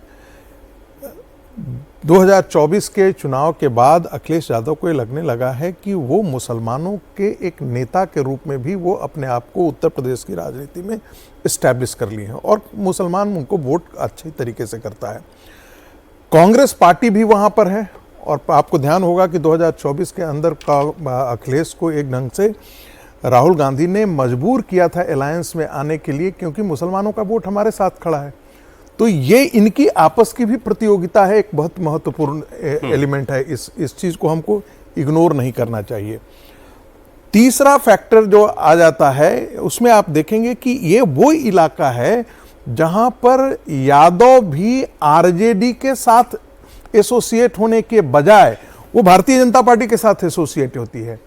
आपने बायसी, इसमें एक कॉन्स्टिट्यूएंसी आती है, ये किशनगंज की एक कॉन्स्टिट्यूएंसी है, उसमें आप देखेंगे कि वो सारे Yadav cutting across party line सारे एकवट होकर के भारतीय जनता पार्टी के साथ आ जाते हैं और वो चुनाव भारतीय जनता पार्टी वहां से जीत जाती है। आप कह रहे हैं अखिलेश केवल मुसलमान वोट को एक मुस्लिम वोट, यादव वोट को जोड़ने के लिए भी आए हैं। यादव वोट और मुस्लिम वोट दोनों वोटों को वो कंसोलिडेट करना चाहते हैं, ये इंपॉर्टेंट है। और ये भी एस्टेब्लिश करना चाहते हैं कि भाई देखो मुसलमान वोट हमारे साथ है, हमारे कारण वो मोबिलाइज कर रहा है। आपने कहा एक प्रतिस्पर्धा कांग्रेस के साथ भी, कांग्रेस के साथ भी है। लेकिन ओवैसी साहब से वहां की जो अपोजिशन की पार्टियां हैं उनको खतरा लग रहा है, तभी तो सब उनकी बात कर रहे हैं वहां जाकर के। अब मैं आपको इमरान प्रतापगढ़ी की बात बताता हूं। हमने इनको एकाएक फैक्टर को हटा दिया है। पीके की सभा में यहां पर बड़े मजेदार बात है, एआईएम के एक नेता ने, बड़ा उनका नाम जिक्र जानबूझ कर करना, बड़े वरिष्ठ नेता, उन्होंने कहा पटना में होटल में कहा कि भाई हमारा तो कितनी सीटें आएंगी? हमने कहा कि तुम बताओ तुम्हारे बारे में। उसने कहा कि पिछली बार 5 आई थी, इस बार हो सकता है कि हमको कम आए। क्यों? उसने कहा पीके फैक्टर डैमेज कर रहा है, पीके भी ले रहे हैं ना मुसलमानों का, जितनी हम सभा करके आ रहे हैं उतनी ही सभा। लेकिन आप कैंपेन में उतारे गए चेहरों को देखिए, ऐसा नहीं कि बिहार में मुस्लिम चेहरे ना कांग्रेस के पास या आरजेडी के पास सीनियर चेहरे नहीं है, दोनों के पास हैं, लेकिन कैंपेन में बड़े खास किस्म के लोगों को उतारा गया है। समाजवादी पार्टी के सांसद आ रहे हैं, माइनॉरिटी मोर्चा के इमरान प्रतापगढ़ी हेड हैं कांग्रेस पार्टी के, उनको यहां उतारा गया है। तो इन्होंने ओवैसी साहब के अपनी तरफ से उनकी कलाई खोलने की कोशिश की कि ये हमें तोहमत मत दो कि हमको कांग्रेस को मुसलमान का वोट मिलेगा तो मतलब मुसलमान केवल दरी बिछा रहा है। तुम कांग्रेस पार्टी के लिए वोट मांग रहे हो यार, अभी जुबली हिल का हैदराबाद में बाई इलेक्शन होने वाला है, वहां तुम कांग्रेस पार्टी के लिए वोट मांग रहे हो, वहां नहीं दरी बिछा रहा मुसलमान, लेकिन बिहार में तुमको वोट चाहिए कि कहीं और ना चला जाए। जो यहाँ आकर के आपको गाली दे रहे हैं और आपको दरी बात बता रहे हैं, दरअसल वो तेलंगाना में कांग्रेस की दरी बिछा रहे हैं। 11 तारीख को, इसी 11 तारीख को तेलंगाना में हैदराबाद में जुबली हिल्स में एक सीट पर वोटिंग है। वहां नकीब मिल्लत साहब कांग्रेस के कैंडिडेट नवीन यादव के लिए घर घर जाकर के वोट मांग करके तब यहाँ आए हैं। उनके सारे पार्टी के लीडर कांग्रेस के लिए तेलंगाना में वोट मांग रहे हैं। 11 को वोटिंग है, इसलिए यहां अगर आपको समझा रहे हैं कि कांग्रेस को वोट दोगे तो बली बिछाओगे। सर अब ये देखा, ये ओवैसी साहब की कामयाबी है कि इन पार्टियों को, बड़ी पार्टी, उनसे तो बहुत बड़ी पार्टियां हैं भाई, सभी बड़ी पार्टी, सबको उनकी बात करनी पड़ रही है। अब इमरान प्रतापगढ़ी बता रहे हैं कि हैदराबाद में ओवैसी किसके लिए वोट मांग रहे हैं, ये बिहार में बताना पड़ रहा है। ठीक है। अखिलेश जी के लिए मैं एक बात जोड़ना चाहता हूं, जो अभी बात कही प्रोफेसर साहब ने कि वो प्रतियोगिता तो है ही उनकी, लेकिन वो यहाँ पर आकर ये साबित करना चाहते हैं कि भाई यदि इनको ओवैसी साहब को वोट ना मिले तो वो वहाँ पर उत्तर प्रदेश में बता सकें कि ओवैसी साहब मुसलमानों के नेता नहीं हैं। एक लड़ाई वो भी था ना, क्योंकि उनका डर वहाँ पर है कि अखिलेश जब वहाँ आएंगे, ये ओवैसी साहब उत्तर प्रदेश में आएंगे तो वो मुसलमानों के बड़े चुनाव लड़े थे पिछला मेरे ख्याल में, ये आ जाएंगे ना, अब आएंगे जम के लड़े थे, और अब तो और ज्यादा जमकर लड़ेंगे ना, तो वो खासतौर से इसके तो वो अखिलेश जी उस रास्ते को भी थोड़ा सा ब्लॉक करना चाहते हैं, बिहार में निपटा देना चाहते हैं, बिहार में ही निपटा देना चाहते हैं। यदि यहाँ पर नहीं आए तो कम से कम वहाँ कहने के लिए होगा कि वहाँ क्या कमाल किया था आपने। और इमरान साहब भी जो बात कर रहे हैं वो उसी तरह की बात कर रहे हैं, लेकिन इसका मतलब है कि कांग्रेस को और आरजेडी को बड़ा डर है कि ओवैसी कुछ नुकसान उनको पहुंचा सकते हैं। ऐसा नहीं है, वो जो 24 सीटों पर लड़ रहे हैं, 5 सीटें आए ना आए, 5-7 सीटों को और नुकसान ना पहुंचा दें, ये तो संभावना बढ़ी रही है ना उनके लिए। जी बिल्कुल। अगर इसमें एक चीज इमरान प्रतापगढ़ी जो कह रहे हैं वो तो एक तरह से अपनी पार्टी की पूरी रणनीति को ही ध्वस्त कर दे रहे हैं। वो कह रहे हैं कि जुबली हिल्स में हमारे लिए वो ऐसी प्रचार कर रहे हैं, और देश भर में घूम घूम के कांग्रेस के लोग कहते हैं कि वो भाजपा की बी टीम, मतलब ये तो अपने पांव पे कुल्हाड़ी मारना हो। ये कौन सी रणनीतिक बयानबाजी है? बड़ा हल्का, मतलब कई बार आप जो टिप्पणी करते हैं हैदराबाद के लिए कह रहे हैं, किसी लिए कह रहे हो, जुबली हिल्स में आप कह रहे हैं कि वो ऐसी कह रहे हैं कि मुसलमान दरी बिछाएगा, वो तो कांग्रेस के लिए कर रहा है। तो भाई वो तो कांग्रेस के लिए भी दरी बिछाने को तैयार सबको, लेकिन मुसलमान को हक नहीं मिल रहा है। और आप जो कहते हैं कि भाजपा की भी टीम होते हैं, तो आप तो आपके साथ हैं हैदराबाद में, इसका मतलब कि आप जो कहते हैं देश को झूठ बोलते हैं। आज इतना इंपॉर्टेंट दिन है, आज और कल शाम को चुनाव प्रचार खत्म हो जाएगा, 122 सीटों पर वोटिंग होने वाली है। अखिलेश यादव कह रहे हैं कि मुझे जहां इस्तेमाल करना है कर लो, जितनी रैली लगाना लगा लो। तेजस्वी यादव, अखिलेश जी की तस्वीर लगा लीजिए, तेजस्वी यादव 6 रैलियां कर रहे हैं। राहुल गांधी कहाँ है सर? राहुल गांधी तो मध्य प्रदेश चले गए पचमढ़ी 2 दिन के लिए। वहां कांग्रेस कैसे मजबूत होगी इसकी बैठक कर रहे हैं। पचमढ़ी गए आज और कल वो पचमढ़ी में है, जिलाध्यक्ष से बैठक कर रहे हैं कि मध्य प्रदेश में कांग्रेस को कैसे मजबूत कर सकते हैं। आज जब आपको 122 सीटों का जो चुनाव प्रचार कल खत्म होने वाला है, आज और कल आपको धुआंधार रैलियां करनी चाहिए थी। जब आपको पता है कि 122 सीटों पर वोटिंग हो रही है, तो उसके बाद राहुल गांधी बिहार छोड़ के मध्य प्रदेश 2 दिन के लिए चले गए। उनके लिए भी निपट गया बिहार का चुनाव, या निपटा दिया। मैंने कहा था नहीं, लेकिन कंप्लीट कर लेते। एक बात मेरा ये कहा था कि ये खबर तो यही से मेरा ये कहना सर इतना महत्वपूर्ण है, जब आपको पता है कि भाई पहले फेज में इतनी जबरदस्त वोटिंग हो गई है, और ये कहा जा रहा है कि महिलाओं ने भाई 8 से 9% ज्यादा वोटिंग की है, वो एनडीए के फेवर में जा सकती है। अब आपके पास 5 साल चुनाव प्रचार का समय नहीं है बिहार के अंदर 48 घंटे के बाद, तो ये 48 घंटे आपको बिहार कौन सा इमरजेंसी काम करना है उनको? जिलाध्यक्ष बैठक करना है वहां पर, और मजबूत करना भी। दिग्विजय सिंह और कमलनाथ बताएंगे कि मध्य प्रदेश में कांग्रेस कैसे मजबूत हो सकती है। 2030 में आ ही जाएगा। मजेदार की बात क्या सर, पचमढ़ी में राहुल गांधी को ओरिएंटेशन कौन दे रहा है? पचमढ़ी में राहुल गांधी को दिग्विजय सिंह क्लास देने वाले कि मध्य प्रदेश में कांग्रेस कैसे मजबूत हो सकती है। जिन्होंने कांग्रेस को डुबा दिया मध्य प्रदेश में, वो कमलनाथ और दिग्विजय सिंह राहुल गांधी को बताएंगे 2 दिन कि कांग्रेस को कैसे मजबूत करना है। अरे भाई 48 घंटे आप बिहार में प्रचार कर लेते, सोमवार को आप चुनाव प्रचार के बाद चले जाते, आपको मध्य प्रदेश किसने रोका खबर था? बिल्कुल पुख्ता बता रहा हूं आपको कि तेजस्वी यादव की तरफ से कहा गया साहब बहुत हो गया, अब आपके साथ नहीं प्रचार करना, आप अलग करो, जो भी करना है प्रचार हमको अलग करने दो। इतने देर बाद दिव्य दृष्टि मिली तेजस्वी को तो पहले ही बोल देना था कि भाई साहब आप पहले चरण में ही बताइए प्रचार करना। एक जगह जहां पर दोनों लोगों ने प्रचार किया, केवल एक जगह केवल आगे बढ़ाइए इसको जरा। उसी दिन एक सीट है महागठबंधन की जहां पर तेजस्वी भी गए और राहुल गांधी भी गए। कहलगांव। बिहार के दूसरे फेज में 5 जगहों पर 5 सीटों पर महागठबंधन के उम्मीदवार आमने सामने, और इसमें एक सीट है भागलपुर के कहलगांव की सीट। कहलगांव में आरजेडी ने रजनीश यादव को टिकट दिया है, कांग्रेस ने प्रवीण सिंह कुशवाहा को दिया है, और अपने अपने उम्मीदवारों के समर्थन में तेजस्वी और राहुल गांधी ने एक ही दिन में भागलपुर में अलग अलग रैली की, अपने उम्मीदवार के लिए वोट मांगे। तेजस्वी यादव ने कहा चुपचाप लालटेन छाप, और राहुल गांधी ने भी यहां पर प्रचार किया। तो आप जो कह, ये बात तो सही कि दोनों एक साथ रैली नहीं कर रहे हैं, लेकिन एक सीट पर जरूर कर रहे हैं, वो भी एक दूसरे के खिलाफ कर रहे हैं, ये खबर। अब मोदी जी ने इस बात को उठा लिया। मोदी जी ने अपनी सभा में कहा कि ये एक दूसरे का मुंह नोच रहे हैं राहुल गांधी और तेजस्वी यादव, इनकी पार्टी। फिर उन्होंने इनके बीच में झगड़ा लगाने की कोशिश की कि देखिए आरजेडी ने सबसे पहले कांग्रेस के दलित अध्यक्ष का अपमान किया, उनको प्रेस कॉन्फ्रेंस में नहीं बुलाया, राजेश राम। दूसरा कि वो सारी सीटें दे दी इस बार कांग्रेस पार्टी को जो 35-40 साल से कोई नहीं जीता, ना कांग्रेस जीती ना आरजेडी जीती, वो सीटें दे दी कांग्रेस पार्टी को लड़ने के लिए, और कट्टा सटा के तेजस्वी यादव को मुख्यमंत्री का उम्मीदवार भी घोषित करवा दिया।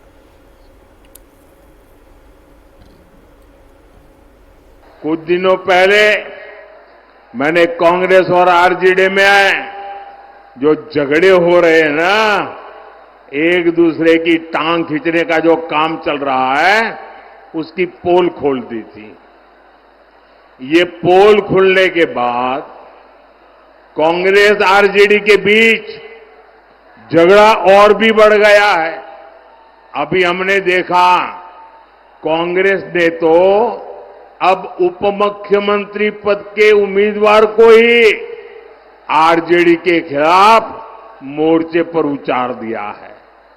वो मीडिया को इंटरव्यू दे रहे हैं, और इंटरव्यू में क्या कह रहे हैं? वो इंटरव्यू में आरजेडी के जंगल राज की ही कलई खोल रहे हैं। अच्छा, इसी सीट पर तेजस्वी यादव ने जो प्रचार किया है उसकी भी वहां से उनका एक स्टेटमेंट है, वो दिखाता हूं आपको। लोगों के महागठबंधन राष्ट्रीय जनता दल के प्रत्याशी भाई रजनीश जी को हम लोगों ने टिकट दिया है। आप सब लोगों से हम कहना चाहते हैं कि एकजुट होकर के इस बार रजनीश को लालटेन पर बटन दबा करके भारी बहुमत से विजय बनाएं। सरकार बनाना है कि नहीं बनाना? अरे सब लोग हाथ उठा के बताओ सरकार बनाना तो सरकार कैसे बनेगा? इधर उधर नहीं, चुपचाप लालटेन छाप, चुपचाप चुपचाप। अब ये बोल गए चुपचाप लालटेन छाप, तो राहुल जी क्या बोलेंगे वहां जाके? वो भी प्रचार कर रहे हैं। मुझे सर कह रहे थे कहीं फ्रेंडली फाइट हो भी जाए तो बड़े नेता तो कम से कम बचते हैं एक दूसरे के सामने खड़े होने में। आमतौर पर ऐसा नहीं करते भाई, फ्रेंडली फाइट हो गई है क्योंकि बहुत सारी बार इलेक्शन में पार्टी का प्रेशर भी होता है, कैंडिडेट का भी प्रेशर होता है, तो फिर जो पार्टी है उसके जो बड़े लीडर्स है वो कहते हैं ठीक है लड़िए, जो जीत जाएगा उसको रख लेंगे, क्योंकि दोनों ही लोग पार्टी में यहाँ हैं। तो दोनों के सबसे बड़े नेता गए। फ्रेंडली फाइट है या फ्रेंड्स में फाइट हो रही है? लेकिन ये तो आप बताएं। मैं तो एक ही चीज जानता हूं, तेजस्वी ने राहुल गांधी को जलील किया है। जलील मैं कह रहा हूं शब्द का प्रयोग। एक साथ सभा नहीं करने दिया, प्रेस कॉन्फ्रेंस में साथ आने नहीं दिया, मैनिफेस्टो साथ जारी करने के लिए राहुल गांधी को नहीं आने दिया। उनको बाकी लोग स्वीकार थे लेकिन राहुल गांधी स्वीकार नहीं थे साथ में, क्योंकि वो वोट चोरी की यात्रा थी उसमें भी बहुत अनमने मन से वो गांधी मैदान की सभा में आए थे। उनकी बिल्कुल इच्छा नहीं थी। और अब तो ये सर्वे भी आ गया है कि वोट चोरी चोरी नाम की कोई ऐसे मुद्दा है ही नहीं बिहार के चुनाव में। ठीक है, मूल बात यह है कि राहुल गांधी को और कांग्रेस पार्टी को तेजस्वी ने उनकी राजनीतिक हैसियत और औकात बताई है। चलिए सर एक ब्रेक ले लेते हैं। ब्रेक के बाद बहुत सी खबरें और है। ट्रंप साहब ने यूरोप के एक नेता को बुलाया और जानते हैं वो यूरोप का नेता, एक देश का प्रधानमंत्री ट्रंप से मिलने के लिए क्यों गया था? साहब मैं रूस से तेल खरीदता हूं, मुझे खरीदने दो, मैं गरीब आदमी, मुझे मत मारो। तो ट्रंप ने कहा अच्छा तुम्हारे पास समंदर है क्या? नहीं साहब समंदर नहीं है, चलो तुम खरीद लो। अब आपको बताते हैं कुछ सनसनीखेज खुलासों वाली खबरें। पाकिस्तान के परमाणु प्रोग्राम को लेकर अभी ट्रंप ने एक दावा किया और बहुत चर्चा पूरी दुनिया में होगी। उन्होंने कहा भाई पाकिस्तान करता है परमाणु टेस्ट तो अमेरिका क्यों नहीं करेगा? अब CIA के, अमेरिका की गोपनीय एजेंसी, खुफिया एजेंसी CIA, उसके एक पूर्व अधिकारी ने न्यूज एजेंसी ANI को इंटरव्यू दिया और उसमें बहुत सारी बातें उन्होंने बताई। अब आप सुनिए एक एक करके ये दावे और खुलासे कितने बड़े हैं। वो ऑन रिकॉर्ड कह रहा है कि मैं CIA का एक्स ऑफिसर हूं, स्टेट डिपार्टमेंट में नौकरी कर चुका है, मतलब विदेश मंत्रालय में भी नौकरी कर चुका है वो आदमी। पहली बात उन्होंने बताया कि 1980 में जब पाकिस्तान न्यूक्लियर हथियार बनाने के लिए मारा मारा फिर रहा था तो अमेरिका को सब पता था, हमें सब कुछ मालूम था कि ये कहां से तकनीक, कहां से यूरेनियम सब जुगाड़ने की कोशिश कर रहा है, लेकिन अमेरिका ने अपनी आंखें बंद कर ली थी। पूर्व CIA अधिकारी ने पाकिस्तान के परमाणु कार्यक्रम पर निगरानी रखने का इनको कहा गया कि मुझे जिम्मा दिया गया कि तुम देखते रहो, ये परमाणु हथियार बनाने की कोशिश करेगा पाकिस्तान। अब अपने इस लेटेस्ट इंटरव्यू में उन्होंने जो दावे किए वो चौंकाने वाले हैं। इनका नाम है रिचर्ड बार्लो। रिचर्ड बार्लो साहब ने कहा कि उन्होंने पाकिस्तान के परमाणु प्रोग्राम को रोकने की भी कोशिश की, लेकिन मेरे अपने देश ने इस पर दिलचस्पी नहीं दिखाई। अमेरिका ने, जिसने पहले कहा कि निगाह रखो, और जब मैंने अपने देश को चेताया कि पाकिस्तान हथियार खरीदने के लिए यूरेनियम एनरिचमेंट प्लांट लगभग बना चुका है, तो उन्होंने कहा कि मुझे कह दिया गया आप खामोश रहें। फिर उन्होंने कहा कि मुझे इसकी और भारी कीमत चुकानी पड़ी, मेरी नौकरी चली गई, मेरी जिंदगी बर्बाद कर दी अमेरिका ने। क्यों? क्योंकि मैं पाकिस्तान के न्यूक्लियर प्रोग्राम के बारे में अपने देश को खुफिया जानकारी देता था। अब वो वाकया बताते हैं उस वक्त का। उन्होंने कहा कि पाकिस्तान का एक रिटायर्ड जनरल, वो एक बिचौलिए के जरिए जो कनाडा में रहता था, वो एक स्टील कंपनी से जो अमेरिका के पेंसिल्वेनिया में थी, यूरेनियम का एनरिचमेंट का प्लांट लगाने के लिए जिस ग्रेड का स्टील लगाना होता है, 25 या कितना मीट्रिक टन स्टील खरीदने का ऑर्डर दिया। 25 मीट्रिक टन स्टील खरीदने का ऑर्डर दिया। वो उस ग्रेड का स्टील था जो एक न्यूक्लियर रिएक्टर के अंदर लगता।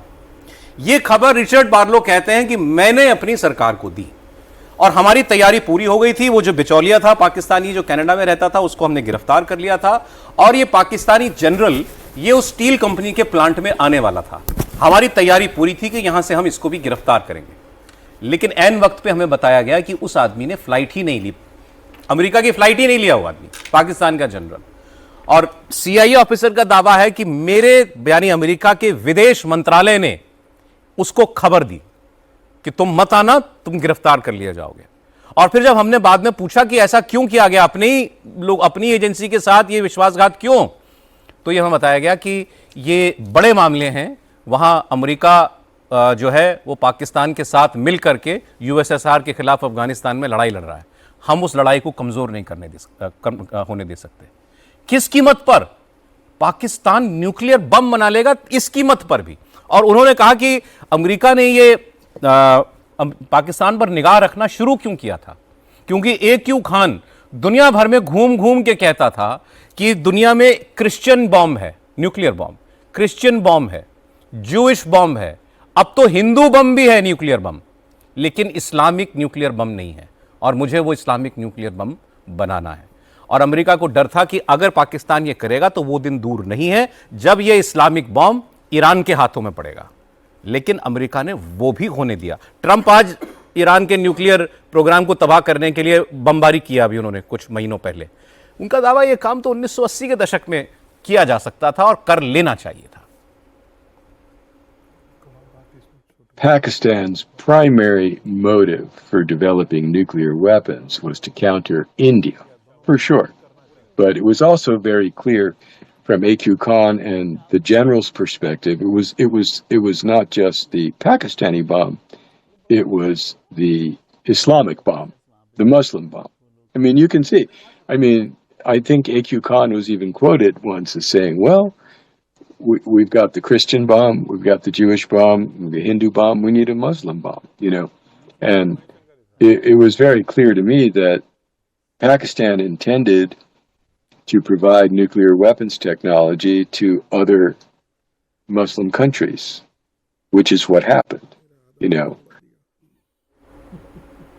और आपको बताऊं ये सवाल जो है कि ट्रंप ने जो दावा किया कि पाकिस्तान न्यूक्लियर बॉम्ब का परीक्षण करता है, ये इस पर कल भारत के विदेश मंत्रालय ने ऑफिशियल रिएक्शन दिया और उन्होंने कहा अभी कर रहा है कि नहीं कर रहा है इस पर हम नहीं कुछ कहेंगे, लेकिन पाकिस्तान दुनिया से नजरें चुराकर चोरी छुपे अपना बम बनाने में कामयाब हुआ, इसमें तो सच्चाई है। पाकिस्तान के पास कहां से आई न्यूक्लियर टेक्नोलॉजी? उसके पास तो कोई न्यूक्लियर साइंटिस्ट नहीं थे। ये AQ खान जिसको father of Pakistani nuclear bomb कहा जाता है, ये पाकिस्तान में न्यूक्लियर रिसर्च थोड़ी करते थे, ये तो यूरोप में करता था। यूरोप से डिजाइन और सारी चीजें चुरा करके स्मगल करके आया और उसके बाद AQ खान को बली का बकरा परवेज मुशर्रफ ने बनाया जब लीबिया के मोहम्मद गद्दाफी को इन्होंने न्यूक्लियर सीक्रेट्स दे दिए थे और वो वहां से ब्रीफ केस में पैसे भेजता था। लेकिन एक बात आपने और बहुत सुनी होगी कि इजराइल हमला करने वाला था भारत के साथ मिलकर कहूटा न्यूक्लियर प्लांट पे पाकिस्तान में 1980s में। यह सवाल भी इन CIA अफसर से पूछा गया कि क्या यह बात सच है कि इंदिरा गांधी जब प्रधानमंत्री थी और पाकिस्तान ने न्यूक्लियर बम नहीं बनाया था, उस वक्त इजराइल ने कहा था, भारत से सहयोग मांगा था कि पाकिस्तान की न्यूक्लियर एस्टैब्लिशमेंट पर हम हमला करते हैं। इसका क्या अंजाम क्या हुआ, क्यों यह काम नहीं हुआ, वो सब बता रहे हैं। There are some reports in the foreign media as well that in the 80s there was a joint proposal between Israel and India of taking out the Kahuta enrichment plant of Pakistan and basically killing any plans of getting the nuclear bomb up and going for Pakistan. When you were in the CIA, did you hear anything about this? It never happened. It was just talk, you know. I mean, it's a shame that, you know, Indira didn't approve it, you know. It would have solved a lot of problems, you know. They were basically using the flow of covert aid to the Mujahideen as blackmail, you know. I think that's what Munir was saying to Solarsh. अब इन्होंने तो खुलकर नाम लिया इंदिरा, कि शर्म की बात है कि इंदिरा गांधी ने इसके लिए हामी नहीं भरी, नहीं तो बहुत सी समस्याएं आज जो हम देखते हैं वो पैदा ही नहीं होती। प्रोफेसर साहब देखिए, हम जब 1980 के दशक में बात करते थे, जब कॉलेज वगैरह में थे, उस समय बहुत सुना करते थे क्लास में कि इजराइल और इंडिया मिल करके जो है वो कहूटा को बॉम्बिंग कर देगा। लेकिन ये एक बहुत बड़ा कांग्रेस पार्टी के लिए अब एक नई समस्या पैदा करेगा ये चीज़ें। इंदिरा गांधी ने मना किया और साथ में एक चीज़ और छूट गया जो इन्होंने आगे कहा कि उस समय जो अमेरिका के जो राष्ट्रपति थे रोनाल्ड रीगन, जो जिनके बारे में बड़ा, वो तो फिल्म इंडस्ट्री से आए थे और बड़े स्टार वॉर्स वगैरह का कॉन्सेप्ट उन्होंने उस समय दिया था। उन्होंने भी बेसिकली वही इसके पीछे माइंड थे। उन्होंने, रोनाल्ड रीगन ने ये बात कही कि ऐसा नहीं करना है क्योंकि जो मुजाहिदीनों की लड़ाई पाकिस्तान के सहारे हम लड़ रहे हैं अफगानिस्तान में सोवियत यूनियन के खिलाफ, वो लड़ाई कमजोर पड़ जाएगी। यानी ये बात बहुत साफ है कि जो बात अमेरिका कहता है न्यूक्लियर नॉन प्रोलिफरेशन में हम विश्वास करते हैं, ये एक पाखंड के अतिरिक्त कुछ भी नहीं है। जब भी अमेरिका को अपने राष्ट्रीय हितों की जरूरत पड़ी, उसने दुनिया की न मानवता की कभी कद्र की है, न दुनिया के ह्यूमन राइट्स की कभी कद्र की है, न दुनिया के किसी अपने मित्र देशों के नेशनल इंटरेस्ट की उसने कद्र की है। उसने हमेशा उसकी अपना डोमिनेंस, उसका अपनी हेजेमनी कैसे बरकरार रहे, उसके लिए मुझे दो बयान सुनवाए। एक पहला बयान उनका है CIA अफसर का, अमेरिका ने सब जानते बूझते पाकिस्तान को बनाने दिया न्यूक्लियर बम। बिल्कुल। और दूसरा उन्होंने कहा कि भारत रोक सकता था, इजराइल की मदद से रोका नहीं। दोनों में से बड़ा गुनाह कौन सा है? देखिए, मेरा तो अपना मानना है कि भारत ने भी बहुत बड़ा गुनाह किया, क्योंकि उस समय इजराइल के साथ आपके संबंध उतने डिप्लोमेटिक संबंध नहीं थे। इसके बावजूद भी इजराइल से आप मदद ले रहे थे। इजराइल को आप भी, जिसको हम कहते हैं गुपचुप तरीके से आप सारी चीजें उनके साथ आपका था। ऐसी स्थिति में आपको कुछ नहीं करना था। जो भी कुछ करना था, बॉम्बिंग जो है वो इंडिया को नहीं करना था। आप उस समय के लिटरेचर यदि आप पढ़ेंगे तो होगा इंडिया को बॉम्बिंग नहीं करना था, बॉम्बिंग तो इजराइल को ही करना था। इंडिया को इसको सपोर्ट करने की आवश्यकता थी उस समय।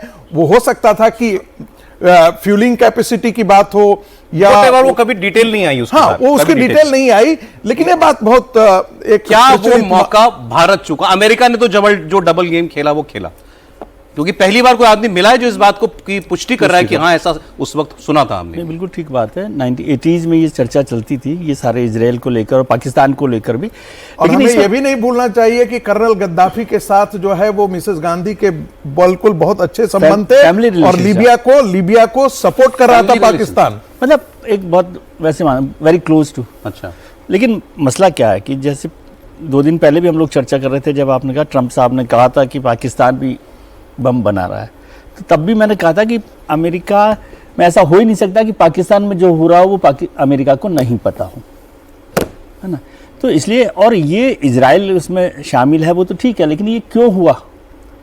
क्योंकि अमेरिका के प्रेशर में इंडिया ने किया ना। इसमें इजराइल का तो, इजराइल एक नाम है कि भाई इजराइल उसमें अटैक करने वाला था। भी जो करता है पूछ के ही करता है, हाँ, या पूछ के बता के। लेकिन अमेरिका का जो प्रेशर था, जिसका जिक्र अभी भी हुआ कि रीगन साहब, क्योंकि उस समय की लड़ाई देखिए ना, यूएस और यूएसएसआर की लड़ाई थी। उस लड़ाई के लिए अमेरिका सारे देशों को अलग अलग तरीके से इस्तेमाल कर रहा था, अलग अलग तरीके से उन पर हमला कर रहा था। आज भी वो वैसे का वैसा ही करते हैं। आज भी वो जो ग्रेट फ्रेंड हैं ट्रंप साहब के लिए मोदी जी, उसके बावजूद वो पाकिस्तान को तो सपोर्ट कर ही रहे हैं ना। तो वो की वो स्थिति है। लेकिन आपको भारत के लिए देखना चाहिए कि भारत के प्रधानमंत्री को क्या अमेरिका के दबाव में आना चाहिए या नहीं आना चाहिए। यदि CIA के ऑफिसर की बात मानी जाए तो ये बात हुई कि इंदिरा जी ने उस समय इस प्रेशर में फॉर व्हाटएवर रीजंस ये काम नहीं किया, ये नहीं किया। मैं क्योंकि अब देखिए बड़ा आसान है, हम भी चढ़ाई करते हैं कि इंदिरा गांधी ने ऐसा नहीं है, डिटेल्स नहीं है, अभी डिटेल्स नहीं है। और 80s में एक और बात थी ना, USSR के साथ हमारे संबंध बेहतर थे। इंदिरा गांधी के संबंध अमेरिका के मुकाबले में USSR के साथ थे। हम लोग उधर की तरफ खड़े हुए थे, तो USSR के खिलाफ जो पूरा प्रस्ताव था कि भाई इजराइल के साथ मिलकर पाकिस्तान के इस पर हमला कर रहा है, अटल बिहारी वाजपेयी ने तैयार किया था 1977 में, जब मोरारजी देसाई की सरकार आई थी। उस समय अटल बिहारी जी का प्रस्ताव था 77-78 का कि भाई इस तरीके से किया जाए पाकिस्तान जिससे परमाणु बम बना सके। मोरारजी देसाई ने कहा कि भाई अभी सरकार हमारी आई है, अभी सरकार हमारी बहुत स्थिर नहीं है, हमें थोड़ा स्थिर होने दो, उसके बाद उस पर तय करेंगे। अटल जी चाहते थे कि हमारी सरकार है और हमारी सरकार रहते ही ये हो जाए, क्योंकि अटल जी को ये लग रहा था कि आने वाले समय में क्या हमारी सरकार फिर लौटेगी चुनाव के बाद। तो कोशिश अटल जी की थी, और अटल जी ने मतलब ये लिखा है एक जगह कि भाई हम चाहते थे कि ये जो घटना है ये हमारी सरकार में ही हो। भारत सरकार इसका श्रेय ले कि हमने आते ही पाकिस्तान को परमाणु संपन्न बनने से रोकने की कोशिश की थी। मोरारजी देसाई ने उस समय सहमति नहीं दी। फिर राजनीतिक घटनाक्रम ऐसे हुए कि मोरारजी नहीं, मैं इसमें एक चीज जोड़ देना, मोरारजी देसाई की सरकार ने सारे इंटेलिजेंस जो इनपुट थे वो पाकिस्तान के साथ शेयर किया, और हमारे जो रॉ के जितने एजेंट्स थे, ये भी कहा जितने एसेट्स थे वो सारे बर्बाद हो गए थे उस समय। अच्छा, ये सबसे बड़ा उस समय की फॉरेन पॉलिसी का हमारा फेलियर था। लेकिन उसमें एक बात और भी सच है कि मोरारजी देसाई न्यूक्लियर बम बनाने के खिलाफ थे, लेकिन बाद में उन्होंने परमिशन भी दे दी थी। आपकी बातों से क्या साबित हो रहा है कि पाकिस्तान परमाणु बम बना रहा है? ये पूरी दुनिया को मालूम था, बिल्कुल, अमेरिका, इजराइल से लेकर भारत सबको। परमाणु बम ऐसी चीज है कि कुछ किया नहीं इसको रोकने। अमेरिका ने बॉटम लाइन तो ये है ना, आप अमेरिका के डबल गेम की बात जो इस आदमी ने एक्सपोज की, CIA के अफसर ने, अमेरिका जो हथियार देता है पाकिस्तान को वो एक शर्त पर देता है कि इसका इस्तेमाल आप युद्ध में नहीं करेंगे, या आप अपने बचाव के लिए करेंगे, हमले के लिए नहीं करेंगे। F-16 वो जाने कब से दे रहा है पाकिस्तान को? ये कहते हैं 1990 में एक ऐसा वाकया आया जब भारत और पाकिस्तान के बीच बहुत बुरी तरह ठन गई थी, और हमें यह खबर मिली कि पाकिस्तान ने F-16 पर न्यूक्लियर बॉम्ब्स लगा दिए। ये खबर, वो आप इंटरव्यू सुनिए पूरा। ये F-16 इंस्टॉल कर दिए गए थे, न्यूक्लियर बॉम्ब्स इंस्टॉल कर दिए गए F-16 पर। और जब ये स्टेट डिपार्टमेंट को पता चला तो उन्होंने आनन फानन में अपने अधिकारियों को दौड़ाया पाकिस्तान, और भारत को भी आगाह किया कि अब आप फिलहाल जो है दूर हो जाइए एक दूसरे से, मतलब जंग नहीं होनी चाहिए, वरना पाकिस्तान तैयारी करके बैठा था। ये इन्होंने दावा किया है। बाटी जी देखिए, एक तो जो अभी एक लाइन विजय जी ने कही, मूल बात यह है कि उस वक्त की परिस्थितियां क्या थी। दुनिया में 2 ध्रुव थे, और इंदिरा गांधी कांग्रेस की सरकार उस वक्त USSR के नजदीक थी, उसी लिहाज से सारी की सारी वो रणनीति बनाती थी। तो एक ये भी वजह रही होगी। हाँ, ये जरूर है रणनीतिक तौर पर भारत से गलती हुई, और उसमें कांग्रेस की जो प्रो मुस्लिम अपीजमेंट पॉलिसी है उसका बड़ा योगदान है। जब तक उसकी बात नहीं करेंगे तब तक आप इस रेफरेंस को नहीं समझेंगे। 1950 में इजराइल को मान्यता भारत दे देता है, लेकिन काउंसिलर रिलेशन रहते हैं। फुल डिप्लोमेटिक रिलेशन कब हुए? 1992 में हुए। अब सवाल ये है कि जब अभी जिस देश को हमने वो फुल डिप्लोमेटिक रिलेशन तक जिसके साथ नहीं रखा हुआ था, तो क्या उस वक्त हमारी सरकार ये करती? नहीं करती।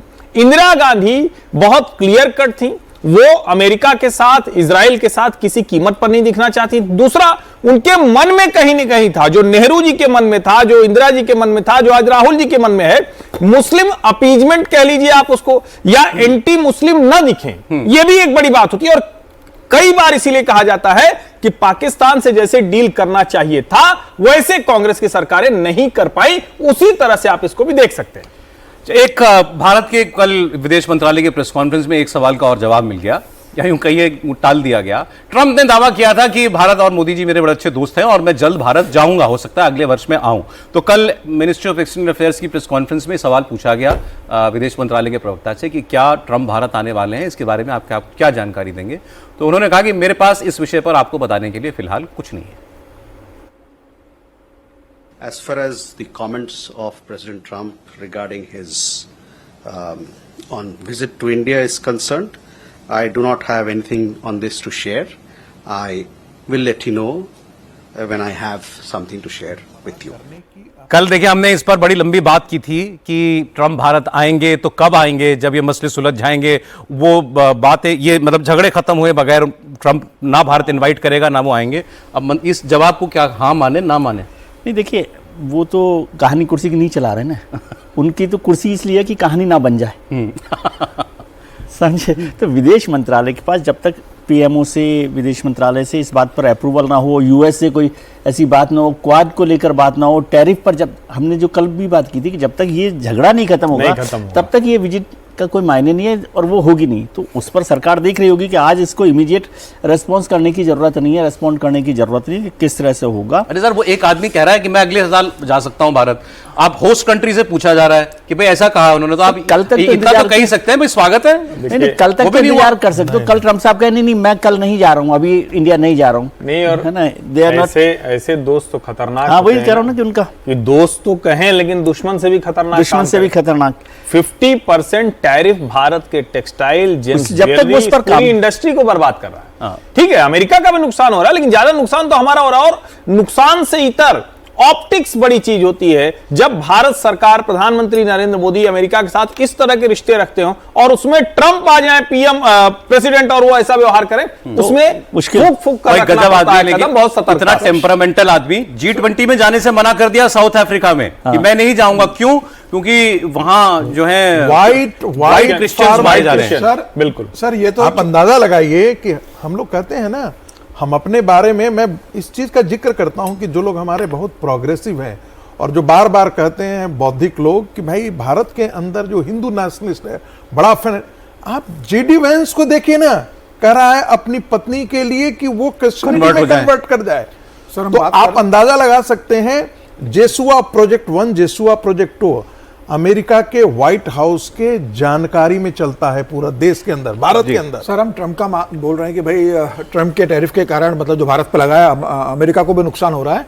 वो इतना जिद्दी आदमी के साथ शटडाउन को 38 दिन हो गए, 5000 फ्लाइटें रद्द हो गई है, एयरपोर्ट बंद होने की स्टेज में आ गई है, वो उसको लेने को तैयार नहीं है। भारत में भी फ्लाइटें, दिल्ली में भी फ्लाइटें कैंसिल हुई और डिले हुई, उसकी वजह कुछ और है। अमेरिका में हजारों फ्लाइटें कैंसिल हो रही हैं, उसकी वजह यह है कि लोगों के पास तनख्वाहें नहीं पहुंच रही हैं। कुछ आपको पाकिस्तान की इंटरेस्टिंग खबरें मैं बताता हूं। इमरान खान क्या जेल से बाहर आएंगे और आसिम मुनीर कब तक सत्ता में रहेगा? तो इमरान खान जब चाहे जेल से बाहर आ सकते हैं। इमरान अपनी मर्जी से सलाखों के पीछे है। बात आपको बड़ी अटपटी सी लगेगी, लेकिन पाकिस्तान के एक बड़े सीनियर जर्नलिस्ट ने ये बातें कही हैं। बड़े नामचीन जर्नलिस्ट हैं ये, इनका नाम है हामिद मीर। इनका ये दावा है कि इमरान खान जब चाहें वो जेल से बाहर आ सकते हैं। अब इन्होंने बात कही तो दुनिया ने उस पर थोड़ा सा गौर किया, थोड़ा सीरियसली लिया इस बात को। हामिद मीर ने दरअसल, आपको मैं बता दूं, एक इंटरव्यू में ये सारे दावे किए हैं।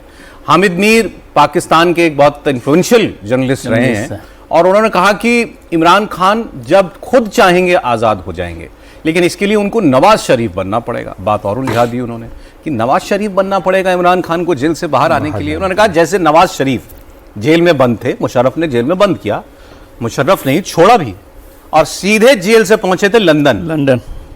फिर वापस कभी नहीं लौटे पाकिस्तान जब तक मुशर्रफ रहा। वैसे ही इमरान खान जब चाहे डील कर लें आसिम मुनीर के साथ, शर्त एक ही होगी, आजादी मिल जाएगी लेकिन पाकिस्तान की धरती नहीं मिलेगी। देश चुन लें, जहां जाना है चले जाएं, आसिम मुनीर उनको छोड़ देगा। बस नवाज शरीफ बनना है। मतलब इमरान खान, ये इमरान खान की तारीफ कर रहे हैं, ये इमरान खान आसिम मुनीर से लड़ रहा है। इमरान खान के पास ऑप्शन है, आज सुलह कर ले आसिम मुनीर से, देश छोड़ दे, आजाद हो जाएगा। इमरान खान नवाज शरीफ बनने के लिए तैयार नहीं है, मतलब झुकने के लिए तैयार नहीं है। और अकेला इमरान खान जेल में नहीं है, इमरान खान की बीवी तक जेल में है 2 साल से। अभी इमरान खान ने कुछ सोशल मीडिया पर लिखा, उन्होंने कहा मैं 2 साल से 9/11 के एक सेल में हूं। 9/11 आप अपना अंदाजा लगा लीजिए 9/11 कितना होता है। इमरान साहब को भी देख लीजिए, इमरान साहब और इमरान खान कितना लंबा आदमी। 2 साल से 9/11 के सेल में रह रहा है इमरान खान, पाकिस्तान का सबसे पॉपुलर आदमी। हमारे साथ तो इमरान खान ने भी कोई अच्छा नहीं किया था, मैं उस लिहाज से नहीं कह रहा हूं, लेकिन पाकिस्तान में पॉपुलर वही है, मैंडेट उसी का है। आज प्राइम मिनिस्टर उसको होना चाहिए पाकिस्तान में, जो 9/11 की जेल में बैठा है। और हामिद मीर तो बहुत वेल कनेक्टेड जर्नलिस्ट हैं, इन्होंने कहा कुछ तो उन्होंने कहा, मैं इस बात में पहले से कहता आ रहा हूं, आज भी कहता हूं, कर ले समझौता, छोड़ दे देश, तो बच जाएगी जिंदगी, नहीं तो जाने कब तक। बहुत ठीक बात कही। हामिद मीर को भी आप पता नहीं जानते, बहुत पावरफुल और मतलब पावर सेंटर जो भी है पाकिस्तान का, उसमें हमेशा से वो वेल कनेक्टेड लोगों में से रहे हैं हामिद मीर। और ये मैसेज के तौर पे भी हो सकता है, मैं इसको केवल पॉडकास्ट के तौर पे नहीं देख रहा, इस बात को समझिए आप। ये एक मैसेज भी है इमरान खान को देने के लिए कि भाई ये रास्ता आपके पास है और आप निकल सकते हैं, आप बाहर चले जाए। और आप नवाज शरीफ की बात करें, परवेज मुशर्रफ के साथ भी यही हुआ, उनको के साथ यही हुआ था खुद। हाँ, वही तो कह रहा हूं, उनको आखिरी सांस वहां लेनी पड़ी है। तो इसलिए पाकिस्तान का यही रास्ता है, मौत की सजा हो गई थी पाकिस्तान में इसीलिए परवेज मुशर्रफ को, तो इसलिए फिर वो वहां रहे। तो वही तरीका हो सकता है। और मैं ये उनकी एडवाइस के तौर पे नहीं देख रहा हामिद मीर को, क्योंकि मैं जितना जानता हूँ कन्वे कर रहे हैं मैसेज, ऐसा भी मुझे लगता है। हो सकता है कि नहीं हो, वो अपनी बात कर रहे हो। इमरान खान बेसिकली जेल गए ही क्योंकि वो अमेरिका के खिलाफ थे, ये बात हमको नहीं भूलनी चाहिए। वो गए ही क्योंकि आईएसआई और आर्मी दोनों का वो विरोध कर रहे थे। और वो सब बार बार, वो कोई प्रधानमंत्री पाकिस्तान का खड़े होकर के पब्लिक रैली में कहे कि ये सारे बिके हुए लोग हैं, ऐसी बात करें। और उनका टिल्ट एकदम बहुत स्वाभाविक तौर पे वो चाइना की तरफ था। चाहे पाकिस्तान और पाकिस्तान के अंदर रह करके, और वो भी जनरलों के खिलाफ, जिनके एसेट्स सारे के सारे अमेरिका में लगे हुए हैं, प्रॉपर्टी सारे लगे हुए हैं, बच्चे वहां पर पढ़ रहे हैं, वैसी स्थिति में उनको वहां रहना। आपने एक बड़ी वजह बताई इमरान खान के जेल में होने की, कि अमेरिका पसंद नहीं करता था। दूसरी बड़ी वजह है वो आदमी जो स्क्रीन पे भी चल रहा था, आसिम मुनीर। आसिम मुनीर का प्रमोशन नहीं किया, हटा दिया था, ऐसा चीज से हटा दिया था। वो भी तो कहानी है कि बुशरा बीबी से क्यों वो बदला ले रहा है। क्या सोचिए, पाकिस्तान का सबसे पावरफुल आदमी आसिम मुनीर, उसने एक औरत को जेल में डाला हुआ है 2 साल से। क्यों डाला हुआ है? ये पाकिस्तान के पत्रकार बताते हैं कि ये गया था मिलने के लिए बुशरा बीबी से, इमरान खान की वाइफ से, कि मेरी इमरान खान से दोस्ती करा दो। और उसने मैसेज नहीं, उन्होंने मना कर दिया कि मैं इस बीच पे नहीं पढ़ूंगी। वो बदला यहां तक निकाल रहा है कि उसको भी जेल में डालो। और क्या चार्ज है एक प्रधानमंत्री के ऊपर, क्या चार्ज है कि वो एक सऊदी अरब के शासक ने एक घड़ी दी थी, वो घड़ी जो है कम दाम में खरीदी इमरान खान ने, मार्केट प्राइस पे नहीं खरीदी। ये एक प्राइम मिनिस्टर और उसकी बीवी पे चार्ज है, जिसमें वो 2 साल से जेल में। बाकी मामलों में तो बरी हो चुका आदमी। और वो खुद और क्या चाहता है, और शहबाज शरीफ वो सब कुछ करने के लिए तैयार है जो इमरान खान ने आसिम मुनीर को नहीं दिया। जनरल मुनीर के पास पाकिस्तान में अनलिमिटेड पावर है। देश का अंदरूनी मामला हो, उसकी फॉरेन पॉलिसी हो, उसकी रक्षा नीति हो, या फिर इकोनॉमिक पॉलिसी हो, सारे फैसले आसिम मुनीर लेता है। लेकिन जनरल मुनीर की ताकत बढ़ाने के लिए पाकिस्तान में संविधान बदला जा रहा है। 14 को वोटिंग है। इसके लिए शहबाज सरकार 27वां संविधान संशोधन पेश करने जा रही है। अब इसके जरिए पाकिस्तान का आर्टिकल 243 बदला जाएगा। इस विवादास्पद संवैधानिक संशोधन से आसिम मुनीर की पकड़ और मजबूत होगी अपने देश पर। पाकिस्तान की एक सीनियर जर्नलिस्ट और हैं आयशा सिद्दीका, इनको भी जानते होंगे विजय जी। इन्होंने एक आर्टिकल में बहुत डिटेल में बताया कि आर्टिकल 243 में क्या अमेंडमेंट करने जा रहे हैं। उन्होंने बताया कि आसिम मुनीर पाकिस्तान का नया मुशर्रफ बनना चाहता है और इसीलिए वो चाहता है कि अब मेरा पद संविधान में उसका जिक्र होना चाहिए, यानी फील्ड मार्शल का। आयशा सिद्दीका ने बताया कि एक 18th उनके संविधान में एक अमेंडमेंट हुआ था, और उस वक्त जो पावर सेंटर के पास थी वो उसमें काफी पावर्स कम करके वो स्टेट्स को दे दी गई थी, और सेंटर का जो रेवेन्यू का शेयर था वो भी स्टेट्स को बढ़ा दिया गया था। आसिम मुनीर ये दोनों चीजें दोबारा सेंट्रलाइज करना चाहता है ताकत मेरे हाथ में होनी चाहिए। एक खबर और उन्होंने बताई है कि जैसे हमारे यहाँ चीफ ऑफ डिफेंस स्टाफ का पद क्रिएट किया गया, पाकिस्तान में नहीं है। इस अमेंडमेंट में सीडीएस का पद बनाया जाएगा और एक सेंट्रल कमांड बनाई जाएगी, और उस सेंट्रल कमांड का कमांडर होगा आसिम मुनीर। सेना प्रमुख, वायुसेना प्रमुख, नौसेना प्रमुख, इनकी नियुक्तियां वो खुद करेगा। उसका कार्यकाल 5 साल का होगा। अगर आज ये अमेंडमेंट हो जाए तो अगले 5 साल के लिए वो फील्ड मार्शल के तौर पर सारी ताकत उसके हाथ में होगी। एक चीज और उन्होंने बताई कि 2029 में पाकिस्तान में अगला जनरल इलेक्शन होना है प्रधानमंत्री चुनने के लिए, और आसिम मुनीर ये चाहता है कि मैं उस इलेक्शन तक सत्ता में बने रहना चाहिए, मुझे उस वक्त पावर में होना चाहिए। इसलिए उसको ये 5 साल अगले दिखाई दे रहा है। मतलब वो पिछले प्रधानमंत्री का, उससे पिछले प्रधानमंत्री का फैसला भी आसिम मुनीर ने किया, पाकिस्तान का अगला प्राइम मिनिस्टर भी वही तय करना चाहता है, और तब तक वो पावर में रहना चाहता है। जी हर्ष जी। देखिए, सबसे बड़ी बात थी कि इमरान खान ने पूरे के पूरे जो आर्मी इस्टेब्लिशमेंट था उसको सीधे सीधे चुनौती दी, और सबको ये याद रखना चाहिए कि पहला ऐसा प्रधानमंत्री था जिसने वॉशिंगटन में जाकर स्वीकार किया कि अमेरिका की शह पर 40 से 50 हजार आतंकवादी हमारे देश में हैं। पहला प्राइम मिनिस्टर था, इसलिए याद रखना चाहिए। उसने जो आर्मी का पूरा एस्टेब्लिशमेंट था, आईएसआई का एस्टेब्लिशमेंट था, और जिसको हम बार बार कहते हैं कि अमेरिकी डीप स्टेट कैसे काम करता है, उस एस्टेब्लिशमेंट को हिला दिया था। उस दिन ही तय हो गया था कि इमरान खान बहुत दिनों तक नहीं रहने वाले हैं। उसके बाद इमरान खान आते हैं। इमरान खान जिस तरह से पाकिस्तान में उनको मामलों में फंसाया जाता है, उनकी पार्टी के नेताओं को ऐसे घसीट कर जेल में बंद किया गया था, वो दृश्य भी कमाल है। वो जा रहे थे अपनी जमानत के लिए, अदालत पहुंचते उससे पहले उनको टांग के पुलिस घसीटते हुए लेकर चली गई। इमरान खान के काफिले पर गोली चल जाती। मतलब जो जो चीजें हुई हैं वो एकदम ही अलग है। इससे पहले अगर कहें तो बेनजीर भुट्टो को उस तरह से मारा गया था जो आतंकवादी हमले का शिकार हुई थी। यानी जब आप ऐसी बात करते हैं जिसमें आर्मी एस्टेब्लिशमेंट, टेररिस्ट इंफ्रास्ट्रक्चर, उन दोनों को एक साथ आप निशाने पर लेते हैं तो खतरा बड़ा हो जाता है। इमरान खान उससे लड़ रहे हैं। आसिम मुनीर हो या हामिद मीर, मैं उनको बहुत अलग अलग नहीं देखता हूं। ठीक है, अब विजय जी कह रहे हैं कि वो पत्रकार के तौर पर, मैं हामिद मीर को पिछले 10 सालों से मैंने जो रीड किया है, मैं हामिद मीर को पत्रकार के तौर पर नहीं देखता हूं। एक अनडेमोक्रेटिक कंट्री, एक जो जिहादी टाइप का मुल्क है, एक उस मुल्क में एक ऐसा व्यक्ति जो मीडिएटर के तौर पर, लाइजनर के तौर पर काम करता है, हामिद मीर को मैं तो ऐसे ही देखता हूं। तो फिर तो जो विजय जी कह रहे हैं वो बात और बड़ी हो जाती है। आप एकदम सही है, जरिए मैसेज दिलवा रहे हैं क्या इमरान खान को? एकदम सही जो विजय जी कह रहे हैं वो एकदम सही बात है कि ये साफ साफ धमकी है।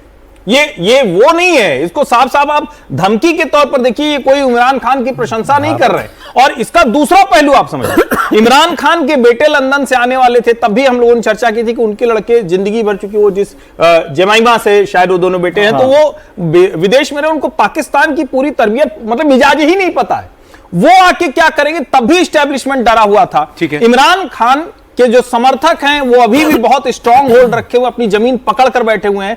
उनको ये डर लगता है कि वो जो इमरान खान बोलते थे वो एस्टेब्लिशमेंट के खिलाफ लोगों के मुंह से न निकलने लगे, और इसीलिए एक कोशिश हो रही है। एक तरह से इमरान खान जेल में 9-11 के कमरे में रहकर भी पाकिस्तान के उस खराब हुक्मरान के खिलाफ बहुत बड़ी चुनौती बनी। वैसे पाकिस्तान में इमरान खान का चर्चा होने की, इमरान खान लोगों को याद आने की एक और बड़ी वजह है, वो है पाकिस्तान और तालिबान अफगानिस्तान के रिश्ते, जो बिल्कुल बर्बाद हो गए हैं। अब ये पीस टॉक का एक तीसरा शांति वार्ता का तीसरी किस्त चल रही थी तुर्की में, वो फेल हो गई। और इसके फेल होने की घोषणा किसने की? यही आदमी जो आपको दिखा स्क्रीन पर बीच में सफेद बालों वाला, पाकिस्तान का रक्षा मंत्री ख्वाजा आसिफ। इन्होंने कहा फेल हो गया जी, नहीं हुआ जी, नहीं हो पाई जी दोस्ती हमारी। क्यों नहीं हो पाई ये आप जानिएगा। और हम लोग बार बार इस प्रोग्राम में बात कर रहे हैं कि पाकिस्तान जानबूझकर तालिबान को छेड़ रहा है, वो जानबूझकर तालिबान से संबंध खराब करना चाहता है और उस पर हमला करने का कोई बहाना चाहता है। उसकी अब वो बात बिल्कुल साफ साफ दिखाई दे रही है। कल तो मैंने देखा एक बड़ी सीनियर आदमी ने लिखा, अमेरिका के स्पेशल रिप्रेजेंटेटिव थे अफगानिस्तान में, खालिद जलमई ऐसे कुछ उनका नाम था, मैं नाम मिस कर रहा हूं। उनका ये कहना था, उन्होंने सवाल पूछा ट्विटर पर कि जब ये बातचीत चल रही है तो पाकिस्तान ने हमला क्यों किया अफगानिस्तान में। उन्होंने एक सवाल और पूछा कि अभी पार्लियामेंट में पाकिस्तान की विदेश मंत्री और डिप्टी प्राइम मिनिस्टर इशाक डार, इन्होंने एक स्टेटमेंट दिया, आप सुनिएगा, बड़ी मजेदार बात है ये। इशाक डार ने अपनी पार्लियामेंट में खड़ा होकर के ये कहा अभी कि मैं कुछ वक्त पहले अफगानिस्तान गया था और वहां मैंने और तालिबान की सरकार ने हमने कुछ इश्यूज पर बैठ करके सहमति बनाई कि ऐसा ऐसा करेंगे, दोनों देशों के संबंध ठीक होने चाहिए। लेकिन जब मैं वापस आया पाकिस्तान तो सिस्टम ने उन बातों को सपोर्ट नहीं किया। तो वो जो एक्स रिप्रेजेंटेटिव यूएस के अफगानिस्तान में थे, उन्होंने पूछा ये सिस्टम कौन है आपके अलावा, सिस्टम कौन है? आप तय करके आए तालिबान के साथ, कुछ वापस लौटे और कह रहे सिस्टम ने मना कर दिया। तो उनको बताया जी वो सिस्टम, वो हमारे यहाँ आर्मी को सिस्टम कहते हैं, वो आर्मी थी, उसने मना कर दिया। ना कोई डील नहीं करनी है तालिबान से, झगड़ा ही रखना है तालिबान को, तो हाँ झगड़ा रखना है, बना के रखना है। क्या मांगा पाकिस्तान ने अफगानिस्तान से तुर्की में, आपको पता है समीर जी? ऐसी शर्त दुनिया के किसी राजदूत ने या दुनिया के किसी डिप्लोमेट ने कभी दूसरे देश के डिप्लोमेट के सामने नहीं रखी होगी। पहले शर्त इन्होंने रखी कि पाकिस्तान के अंदर कोई सिक्योरिटी रिलेटेड इंसिडेंट नहीं होना चाहिए। कोई देश ये आश्वासन किसी और देश को दे सकता है कि आपके देश में कोई घटना नहीं होगी। दूसरी उन्होंने शर्त रखी पाकिस्तान ने, या हमारे यहां ये टीटीपी वाले जितने भी लोग हैं इन सबको आप अफगानिस्तान बुला लीजिए। टीटीपी का, अरे मैं कहां से बुला लूं, तुम ढूंढ के दो, डिपोर्ट करो, वो तो अलग बात है, मुझसे कह रहा हूं मैं बुला लूं। फिर तालिबान ने उनसे कहा अच्छा तुम्हारे यहां जो आईसिस वाले हैं तुम उनको रोको हमारे यहां आने से। उन्होंने एक बात और बताई, उन्होंने कहा समीर कि ये जो अभी लाखों अफगानी रहते हैं जिनको डिपोर्ट कर रहा है पाकिस्तान, तालिबान ने आरोप लगाया कि इनकी आड़ में ये आईसिस के लोगों को अफगानिस्तान भेज रहा है। बिल्कुल, लेकिन उसको वो शांति चाहिए नहीं पाकिस्तान को तालिबान से। निश्चित रूप से जिस तरीके से वार्ता उनके बीच मतलब लगभग बंद हो गई है और जो फेल हो गई है, उसके पीछे बड़ा कारण है ये। तालिबान ने बहुत स्पष्ट कहा है कि भाई उम्मीद नहीं कर रहे थे कि पाकिस्तान इस तरीके की शर्तें रखेगा जो मानना हमारे लिए क्या किसी भी देश के लिए संभव नहीं होगा। पाकिस्तान में कोई हमला हो रहा है या पाकिस्तान के अंदर कोई घटना घट रही है तो भाई तालिबान इसकी जिम्मेदारी कैसे लेगा कि आपके देश में नहीं होगा? आपसे अपना देश संभल नहीं रहा और आप हमसे कह रहे हो कि हम गारंटी ले कि आपके देश के अंदर शांति रहेगी। टीटीपी का भी एक बड़ा मुद्दा रहा है, जिस बात को पाकिस्तान कहता है कि भाई अफगानिस्तान में रहकर टीटीपी हमला करता है, तो अफगानिस्तान ने कहा भाई ना हम हमारी जमीन को किसी के खिलाफ इस तरह के इस्तेमाल करने की इजाजत देते।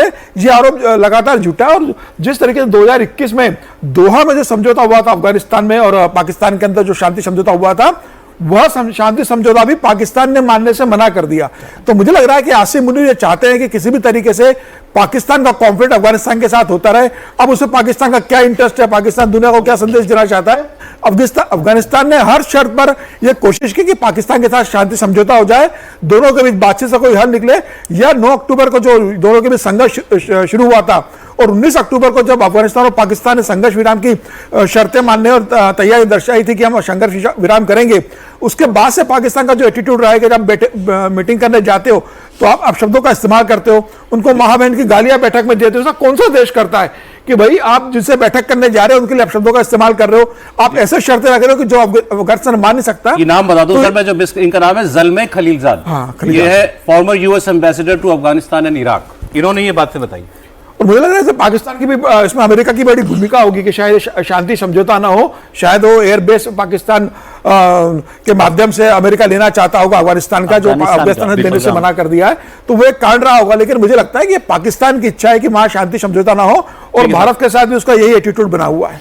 अब आप अमेरिका की मंशा पाकिस्तान पूरी कर रहा है कैसे? अब उसमें एक और कहानी देखिए आप, हम पर अमेरिका के टैरिफ कि हम तेल खरीदते हैं। हंगरी के प्रधानमंत्री पहुंचे वॉशिंगटन, इनकी मुलाकात हुई, बड़ी मजेदार मुलाकात है इनकी। इनका नाम है विक्टर ऑर्बान। इनकी ट्रंप से मुलाकात हुई क्योंकि अमेरिकी राष्ट्रपति यूरोपीय देशों को रूसी तेल और गैस खरीदने के लिए पहले भी मना कर चुके हैं। उन्होंने कहा कि तुम लोग खुद ही उनका तेल खरीद रहे हो तो उसको तो पैसे तुम दे रहे हो जंग के लिए, वो तुम लोग तो बंद करो पहले। सबसे ज्यादा तेल हंगरी खरीदता है, 85% अपनी जरूरत का तेल ये रूस से खरीदते हैं। इनसे मुलाकात के दौरान हंगरी के प्रधानमंत्री का बहुत जोरदार स्वागत हुआ व्हाइट हाउस के अंदर और ये जो बातें यहाँ हुई वो बड़ी चर्चा उसकी हो रही है। एक्चुअली गए इसलिए थे कि ट्रम्प साहब मुझे आप तेल खरीदने दो, क्योंकि मेरे पास और कोई तरीका नहीं है। मैं लैंडलॉक्ड कंट्री हूँ, मेरे पास समंदर है नहीं कि मैं कहीं से कंटेनर से तेल मंगवा लूँ, तो मुझे तो पाइप के जरिए तेल लेना होता है, मैं इससे ही लेता आया हूँ, अभी आप मेरे पे प्रतिबंध ना लगाओ। और ट्रम्प ने इस बात को मान लिया। ट्रम्प ने कहा ठीक है कोई बात नहीं, आपकी मजबूरी है, भारत तेल खरीदेगा तो अपनी जनता के लिए सस्ता तेल वो स्वीकार नहीं है। हंगरी कह रहा है कि मुझे तेल खरीदने दो तो ओके है। यही एक तो डबल स्पीक जो है उनकी सामने आ जाती है। फिर इन लोगों ने असली बात की यूक्रेन को लेकर। एक्चुअली मैं बताऊं, हंगरी जो है यूरोपियन यूनियन का सदस्य तो है, लेकिन ये ट्रंप के नजदीक माने जाते हैं, खासकर ये प्रधानमंत्री। और ये वहां पर गए थे ट्रंप को ये कन्वे करने के लिए कि आप यूरोपियन यूनियन को ये मनाइए, यूरोप के बाकी बड़े देशों को, फ्रांस, इटली, जर्मनी, यूके, कि ये ज़ेलेंस्की पर दबाव बनाए और उससे कहें कि जिद छोड़े और जितनी जमीन गई सो गई, अब युद्ध रोके। और ट्रंप ने इस बात पर लगभग अपनी सहमति जता दी। इन्होंने कहा कि यूरोप के देशों को लगता है, ये विक्टर ऑर्बान ने कहा कि यूरोप के बहुत बाकी देशों को लगता है कि जैसे ज़ेलेंस्की जो है जंग जीत लेगा। तो किसी रिपोर्टर ने सवाल पूछा कि क्या ऐसा हो सकता है कि यूक्रेन जीत जाए रशिया से, तो इनका जवाब था मिरेकल, कोई मिरेकल हो जाए तो हो जाए, तो यूक्रेन जीत सकता है वरना नहीं। और इस पर सहमत हुए ट्रंप। सुनिए। So you would say that Ukraine cannot win that war? You know, miracle can happen. Yeah, that's right. तो खेल सारा ये है, अब ट्रंप की समझ में आ गया है कि अब पुतिन पे तो नहीं बन सकता कोई दबाव, तो ज़ेलेंस्की पे बनाओ, यूरोप के लोगों देशों को समझाओ कि आप छोड़िए, खत्म कीजिए। कुछ तो इज्जत बचाने के लिए कुछ करना पड़ेगा ना, कि भाई आप नहीं मान रहे। वो एक कहावत है, लेकिन वो आदि मैं बोल देता हूँ कि कुमारन पर बस ना चले तो किसी के कमज़ोर आदमी के कान खींचने होते ना। तो अब वो रूस के साथ उनको अब पूरी तरह से समझ में आ गया कि न तो वो तैयार हो रहे हैं लड़ाई को ख़त्म करने के लिए, और लड़ाई जीत नहीं सकते यूक्रेन, तो इसलिए किसी न किसी तरह से कोशिश की जाए। और डबल स्पीक मत बोला कीजिए, ट्रंप साहब को जो मर्जी आती है वो उसी हिसाब से बोलते रहते हैं। अमेरिका के लिए हमने आज दिन भर में यही चर्चा की कि वो अपने इंटरेस्ट के अलावा किसी चीज़ पर कुछ नहीं करता, और ना उनको इसमें कोई ये लगता है कि डबल स्पीक की बात है, नहीं है। हंगरी के साथ वो कैसे बिहेव करते हैं, इंडिया के साथ कैसे बिहेव करते हैं, दोनों बातें। और मुझे लगता है कि हंगरी और इंडिया के साथ जो कर रहे हैं वो इंडिया में आकर भी कुछ और अलग तरीके से, या इंडिया के साथ भी अलग तरीके से बिहेव कर सकते हैं, बशर्ते उन्हें लगे कि उनका कोई इंटरेस्ट जो है ना वो फुलफिल हो रहा है। अब सोचिए ना, पाकिस्तान के साथ वो खड़े दिखाई देते हैं, इसका मतलब क्या है? कोई पाकिस्तान पर उनका कोई बहुत वो हो रहा है, पाकिस्तान से उनको बहुत मजबूती मिल रही है, ऐसा नहीं है। उनके इंटरेस्ट जो अमेरिका के हैं और अफगानिस्तान उसमें वो काम आ रहा है, उसके काम में आ रहा है, तो वो जिस दिन तक वो काम आएगा उस दिन तक होगा। अब एक खबर मैं आपको बता देता हूं, एयरपोर्ट्स की और हवाई यात्रा से जुड़े हुए लोगों को जो परेशानियां हो रही हैं। दिल्ली एयरपोर्ट पर कल से लगभग चक्का जाम सा हो गया। एटीसी में आई एक टेक्निकल प्रॉब्लम अभी तक सुलझाई नहीं जा पाई है। इंदिरा गांधी इंटरनेशनल एयरपोर्ट पर फ्लाइट ऑपरेशंस अभी भी पूरी तरह सामान्य नहीं हो पाए हैं। दिल्ली एयरपोर्ट ने एक बयान में बताया है कि टेक्निकल प्रॉब्लम धीरे धीरे सुधर रही है। कल ऑटोमेटिक मैसेज स्विचिंग सिस्टम में एक टेक्निकल फॉल्ट आने की वजह से तकरीबन 800 से ज्यादा उड़ानें देरी से उड़ी थी। करीब 20 उड़ानों को रद्द करना पड़ा था। और उड़ानों पर नजर रखने वाली वेबसाइट के मुताबिक आज भी सुबह 200 से अधिक फ्लाइट लेट हुई है। हमारा तो टेक्निकल फॉल्ट है। अमेरिका में क्या हुआ वो बता रहे थे आप, कितने सर? 4000 फ्लाइट, 3000 फ्लाइट जो है वहां पर डिले, एयरपोर्ट बंद हो गए। क्यों? क्योंकि लोगों के पास पैसा नहीं है। वहां जो शटडाउन चल रहा है, मतलब उनका मनी बिल रोक दिया गया है पार्लियामेंट में ट्रंप का, इसकी वजह से लोगों के पास पैसा नहीं है, लोगों ने काम पे आना बंद कर दिया। और 10% फ्लाइट्स अगले हफ्ते तक कैंसिल हो सकती हैं, ये वहां की एजेंसी ने दावा किया है। बिल्कुल, और मुझे लगता है कि ये ट्रंप की जो जिद है, कि बिल्कुल अहंकार है कि भाई मैं किसी तरीके से मतलब बात नहीं करूंगा डेमोक्रेट के साथ और मैं अपने हिसाब से लूंगा। 37 दिन हो गए, मतलब अमेरिका के इतिहास में इतना बड़ा शटडाउन कभी नहीं हुआ। और ट्रंप को ये देखना चाहिए कि लोगों के पास तनख्वाह नहीं है, लोग अपने घर गिरवी रख रहे हैं, लोग तो तमाम तरीके से मार्केट से पैसा उधार ले रहे हैं।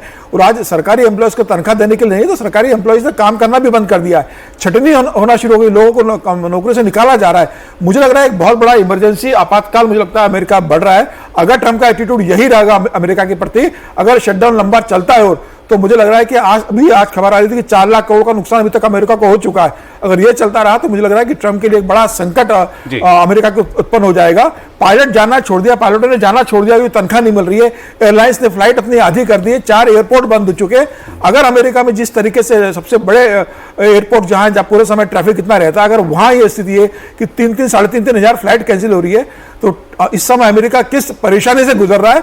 मुझे लग रहा है कि ट्रंप को दुनिया की परेशानी देखने के पहले अपने देश के अंदर की बड़ी समस्या का समाधान संकट आ सकता है। निश्चित रूप से आएगा। जनता सड़कों पे कैसे आएगा सर? भाई जनता सड़कों पे उतरेगी, अभी एक बार तो उतर चुकी है। मुझे लग रहा है बात बढ़ेगी तो मुझे लगता है सर एक लाइन में बोल दूं, यहाँ की भी ट्रंप साहब के लिए तो ठीक है, चिंता हम करते रहते हैं, यहाँ जो हुआ ये भी बड़ा गंभीर मसला है और हमारे यहाँ कोई पैरेलल सिस्टम काम नहीं कर रहा था। ये इस पर भी सवाल खड़े होने। यहाँ के बारे में जो कहा जा रहा है ना कि जीपीएस में आप इस तरह का खेल हो जाता है कि एक आवरण जैसा, पर्दा जैसा गिर जाता है और आपको रियल लोकेशन नहीं पता चलती, जो ज्यादा खतरनाक है। अगर ये है ऐसा, अच्छी बात ये है कि उसको किसी भी तरह की गड़बड़ी होने से रोक लिया गया, लेकिन ये चिंता बढ़ी है। बहुत शुक्रिया। समय इतना ही था कहानी कुर्सी की में। हर्षवर्धन जी, विजय जी, समीर जी, बहुत धन्यवाद। राकेश जी चले गए जल्दी, लेकिन कल फिर लेकर लौटेंगे आपके प्रोग्राम कहानी कुर्सी।